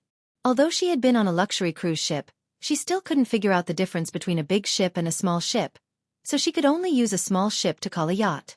What was a yacht? Its positioning was not a means of transportation, but a high-end durable consumer product for water supply and entertainment. What did Ning Zhongguo do? He was the former chairman of the Ocean Voyage Group and the largest shareholder of the Ocean Voyage Group. The cruise ship that Feng Lei used when she got married was rented from the Ocean Voyage Group. Therefore, the large luxury business boat docked at the dock was obviously the place Ning Zhongguo had arranged for this dinner. It could be seen that in order to flatter this person, he and Su Wei had racked their brains. The reason why they chose to eat on the yacht was actually very particular. Once the yacht left the dock, it would become an absolutely enclosed space. In this environment, it was naturally easier to close the distance between people. Don't you see how many secret transactions that can't see the light of day were negotiated on the yacht? For Ning Zhongguo's painstaking arrangement, the couple didn't have much reaction, but the little girl was excited. After all, compared to the cruise ship, the boat in front of her made her feel the charm of the sea more. So after boarding the boat, she jumped up and down excitedly in the boat. The yacht itself was synonymous with high quality, and the decoration in the cabin was naturally extremely exquisite and luxurious. The couple went straight to the top of the yacht under the leadership of Su Wei and Ning Zhongguo. When Xianxia stood on the open-air observatory on the top floor, he couldn't help but nod with satisfaction, expressing his satisfaction with Ning Zhongguo and Su Wei's careful arrangement. At this moment, the sun hadn't set yet, and the sunlight after the rain was particularly clear, sprinkling on the sea as if it was going to dye the blue sea golden. Looking around, the high-rise buildings on both sides rose and fell one after another along the Jianghu River, looking particularly magnificent. Coupled with the sea breeze that constantly blew against his face, the scene at this moment was truly intoxicating. Even in the 21st century, it could still make people feel emotional. It could be said that the distant mountains were like black, and the nearby water was like smoke. Of course, this mountain was not a real mountain. It was a majestic skyscraper. The yacht set off from the ferry and sailed along the Jianghu River all the way to the East China Sea. Because there was still some time before dinner, the little girl ran to the deck and couldn't help but shout, "Papa! I like it here! I like it here!" Looking at her happy and excited appearance, Xianxia couldn't help but smile.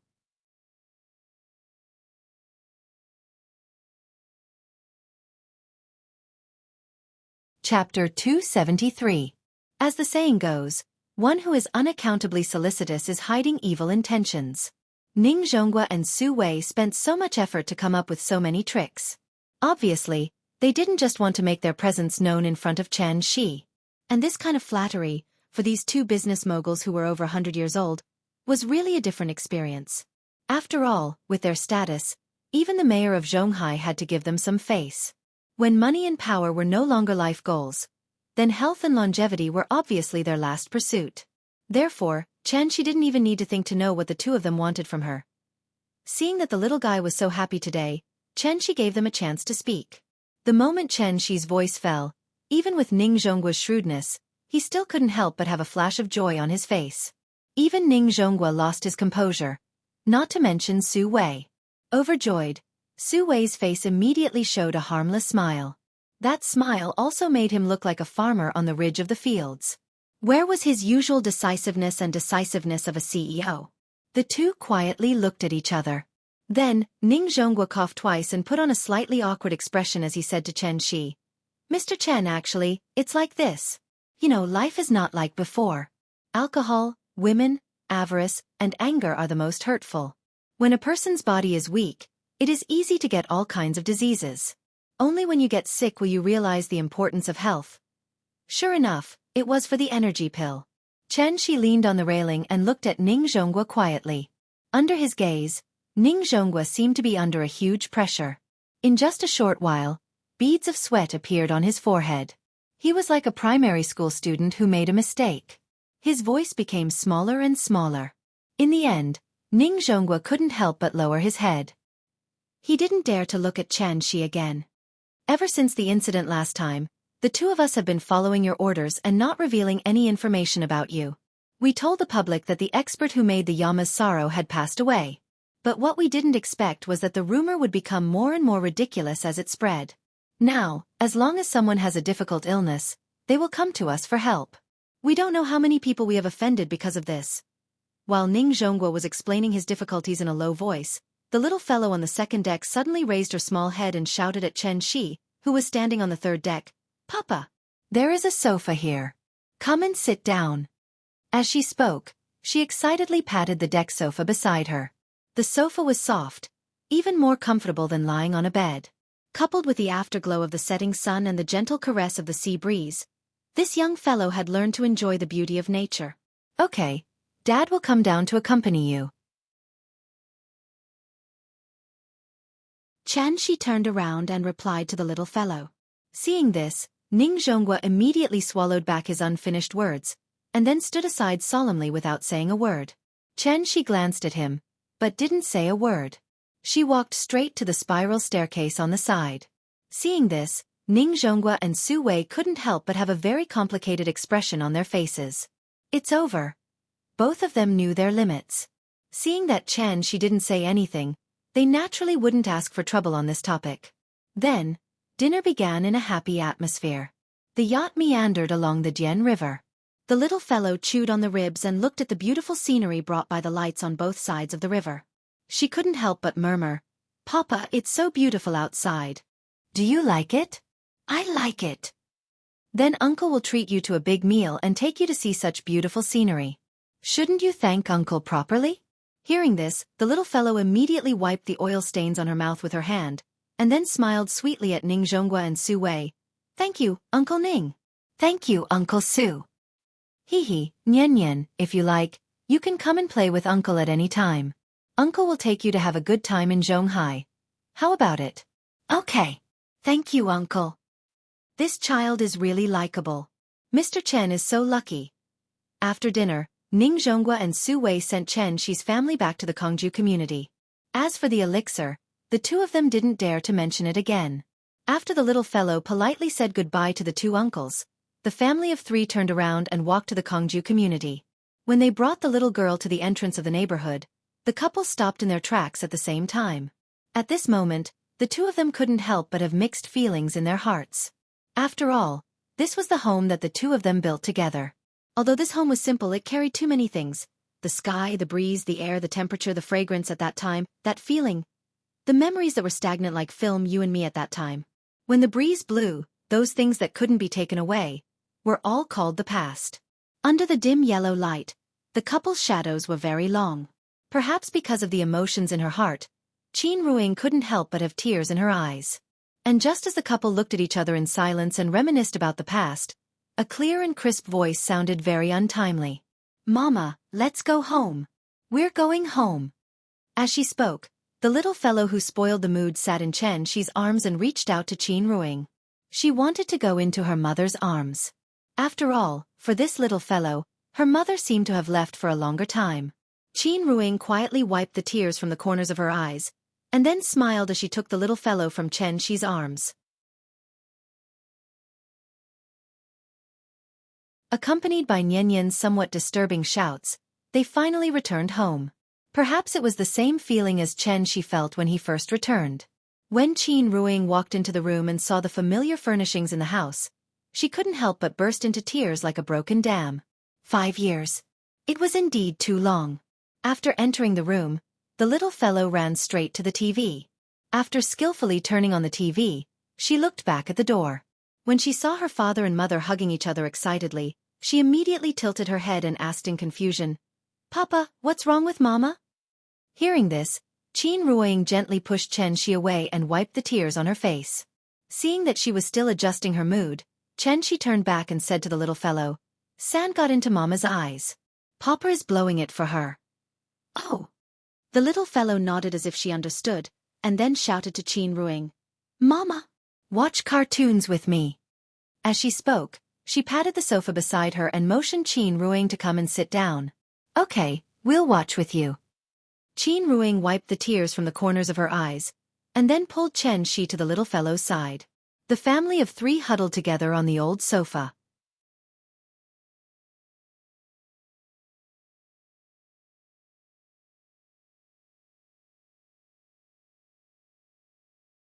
After laughing for a while, she suddenly pretended to be angry and said, Humph. You didn't tell me you were back for so long. Ying, I'm telling you, you'll lose me if you do this. Didn't I call you as soon as I got back to Zhonghai? Don't give me that. I'm not listening. Xianxia, this is my fault. I apologize. Don't be angry, okay? Humph. Although they had not contacted each other for many years, their relationship seemed to be better than before.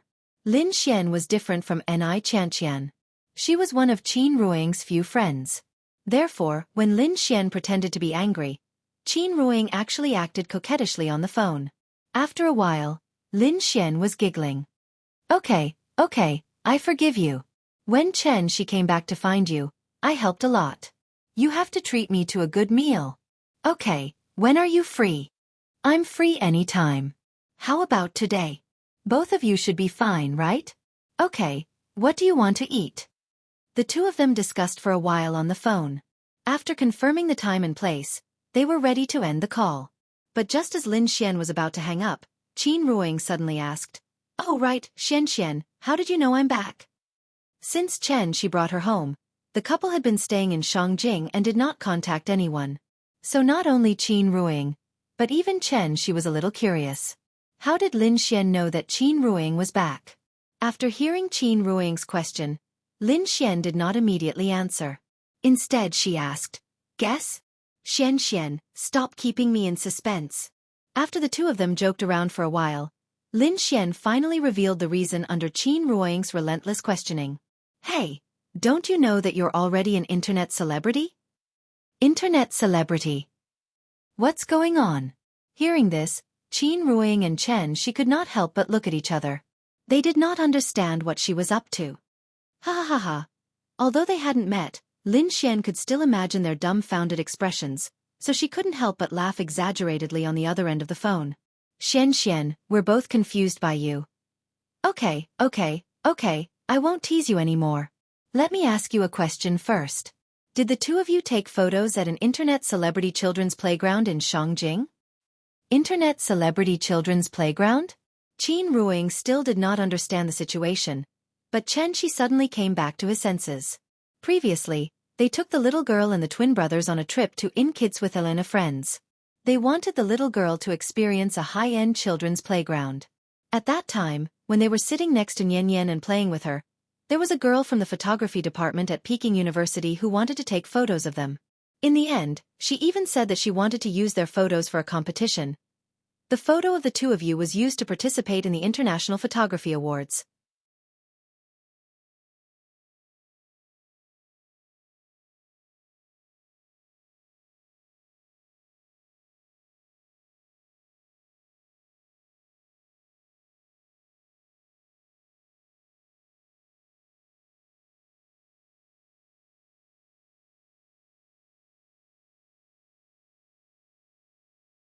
Chapter 276.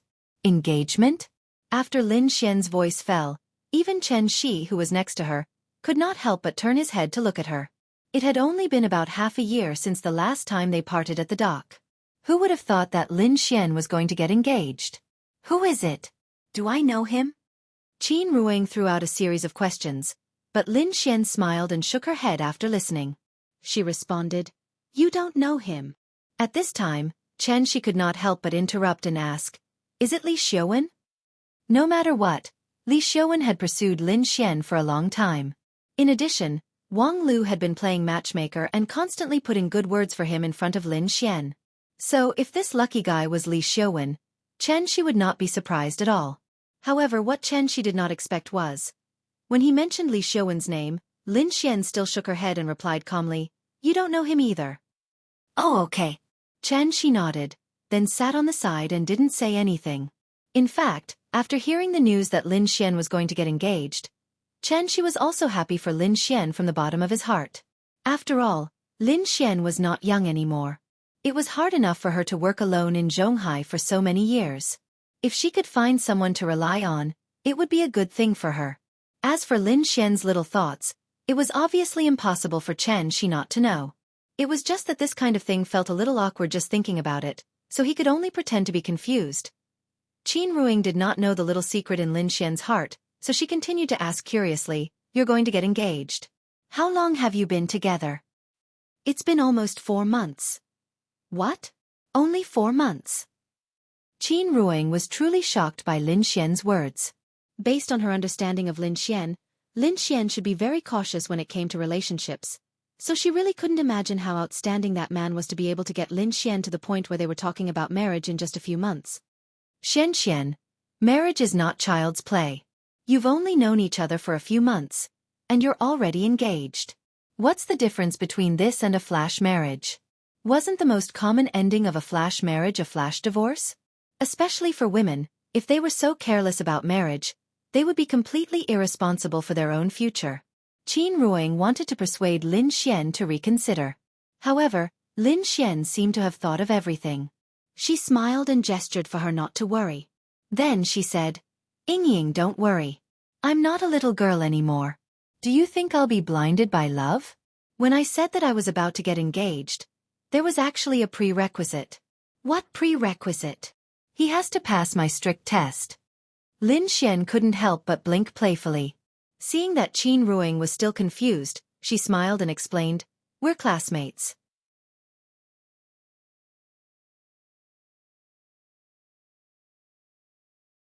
Lin Xian was slightly absent-minded. But at this moment, a feminine man's voice suddenly sounded from behind her. Xian, I've been waiting by the side for so long, but you didn't even give me a chance to go on stage? Let me tell you. I'm angry. Lin Xian turned back to look, only to see a gay-looking man in tight pants, walking quickly towards her with a resentful expression. Seeing this, Lin Xian complained helplessly, Didn't I tell you to wear a suit? Look at you. How can I introduce you to my friend? Xian, I've said it many times. I don't like, wear, pretend. What's wrong with me wearing this? Why can't you introduce me to your friend? Hearing this, Lin Xian could only sigh, and turned to apologize to him. All right, it's my fault, I shouldn't have asked you to come. I apologize to you, don't be angry, okay? Humph. I'm not happy. I'm a little angry. All right, I'll treat you to coffee, don't be angry. Saying this, Lin Xian went up to the man's arm, and pulled him to a nearby coffee shop. As they walked, Lin Xian tilted her head to look at the sea not far away. The afternoon sun shone on the surface of the sea, as if the sea was coated with a layer of gold powder. The sparkling waves were almost blinding. In a daze, Lin Xian's thoughts drifted further and further away. Actually, she didn't know what she was thinking about. She asked herself, she wasn't a chaste woman, but why couldn't her heart hold anyone else? Why? What was the reason? Lin Xian really wanted to know the answer. But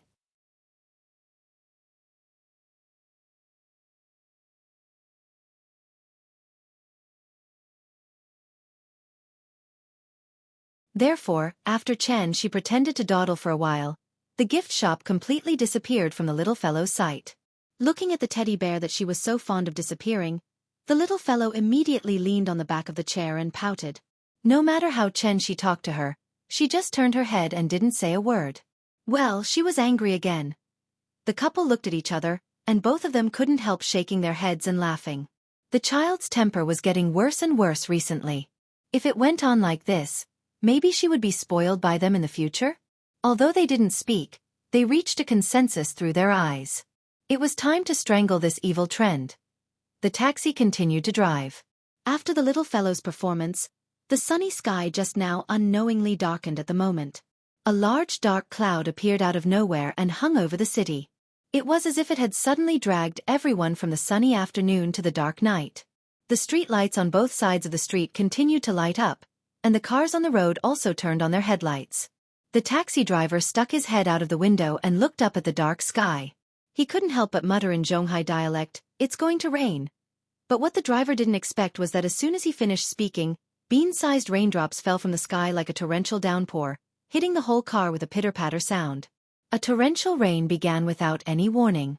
This rain was very heavy. It was probably the heaviest rain that Xianxia had seen since he returned to Earth. Because the rain was too heavy, even if the driver adjusted the windshield wipers to the highest gear, he still couldn't see the front clearly. The taxi struggled to move forward in the pouring rain. According to common sense, a heavy rainstorm like this was usually a sudden shower, and it should soon clear up. But today's rain was beyond everyone's expectations. After going through untold hardships, the taxi finally brought Chen Shi and his family back to the Kongju district. The rain didn't lessen at all, but became heavier and heavier. The rain poured down, and the wind howled. Because he didn't want to be too conspicuous, Chen Shi took off his coat and held Qin Ruing by the corner, temporarily using the coat as an umbrella. Then, the couple rushed into the rain with the little fellow in their arms.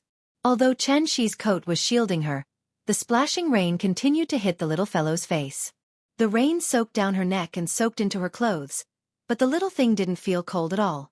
Instead, she shouted happily, "Mama, come on. Papa, come on. Run faster. Run faster. We're almost home." The loud sound of the rain completely covered her excited screams. By the time the couple finally ran into the building with the little guy in their arms, the family of 3 had all become drowned rats.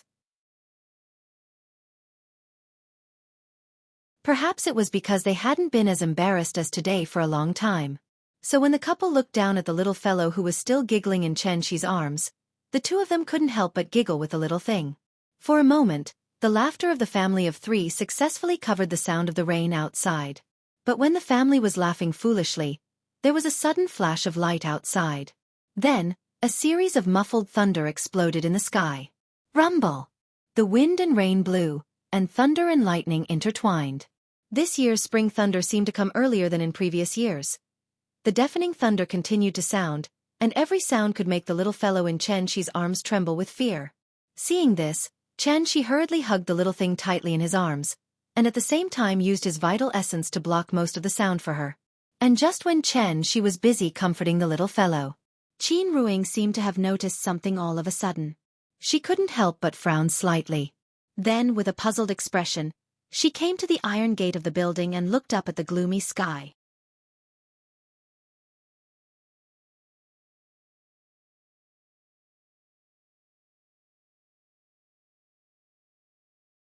Today's dinner was very simple. Kung Pao chicken, green pepper fried meat, tomato scrambled eggs, plus a winter melon soup. It was the most common family dish. Although the ingredients used for this home-cooked meal were simple and easy to handle, under Chen Shi's exquisite control, it could be said to be full of color, aroma, and taste. Although the little guy also had many small problems common to children, at the same time, she also had an advantage, which was that she never dawdled when it came to eating. When it came to eating, she would run faster than anyone else. Therefore, just as Qin Ruing turned off the hairdryer, the little guy with a head of disheveled hair rushed to the side of the coffee table, picked up the spoon, and scooped up the soup. After all, her father's cooking was the best in the world. After dinner, after watching a few episodes of cartoons, it was 8:30 in the evening.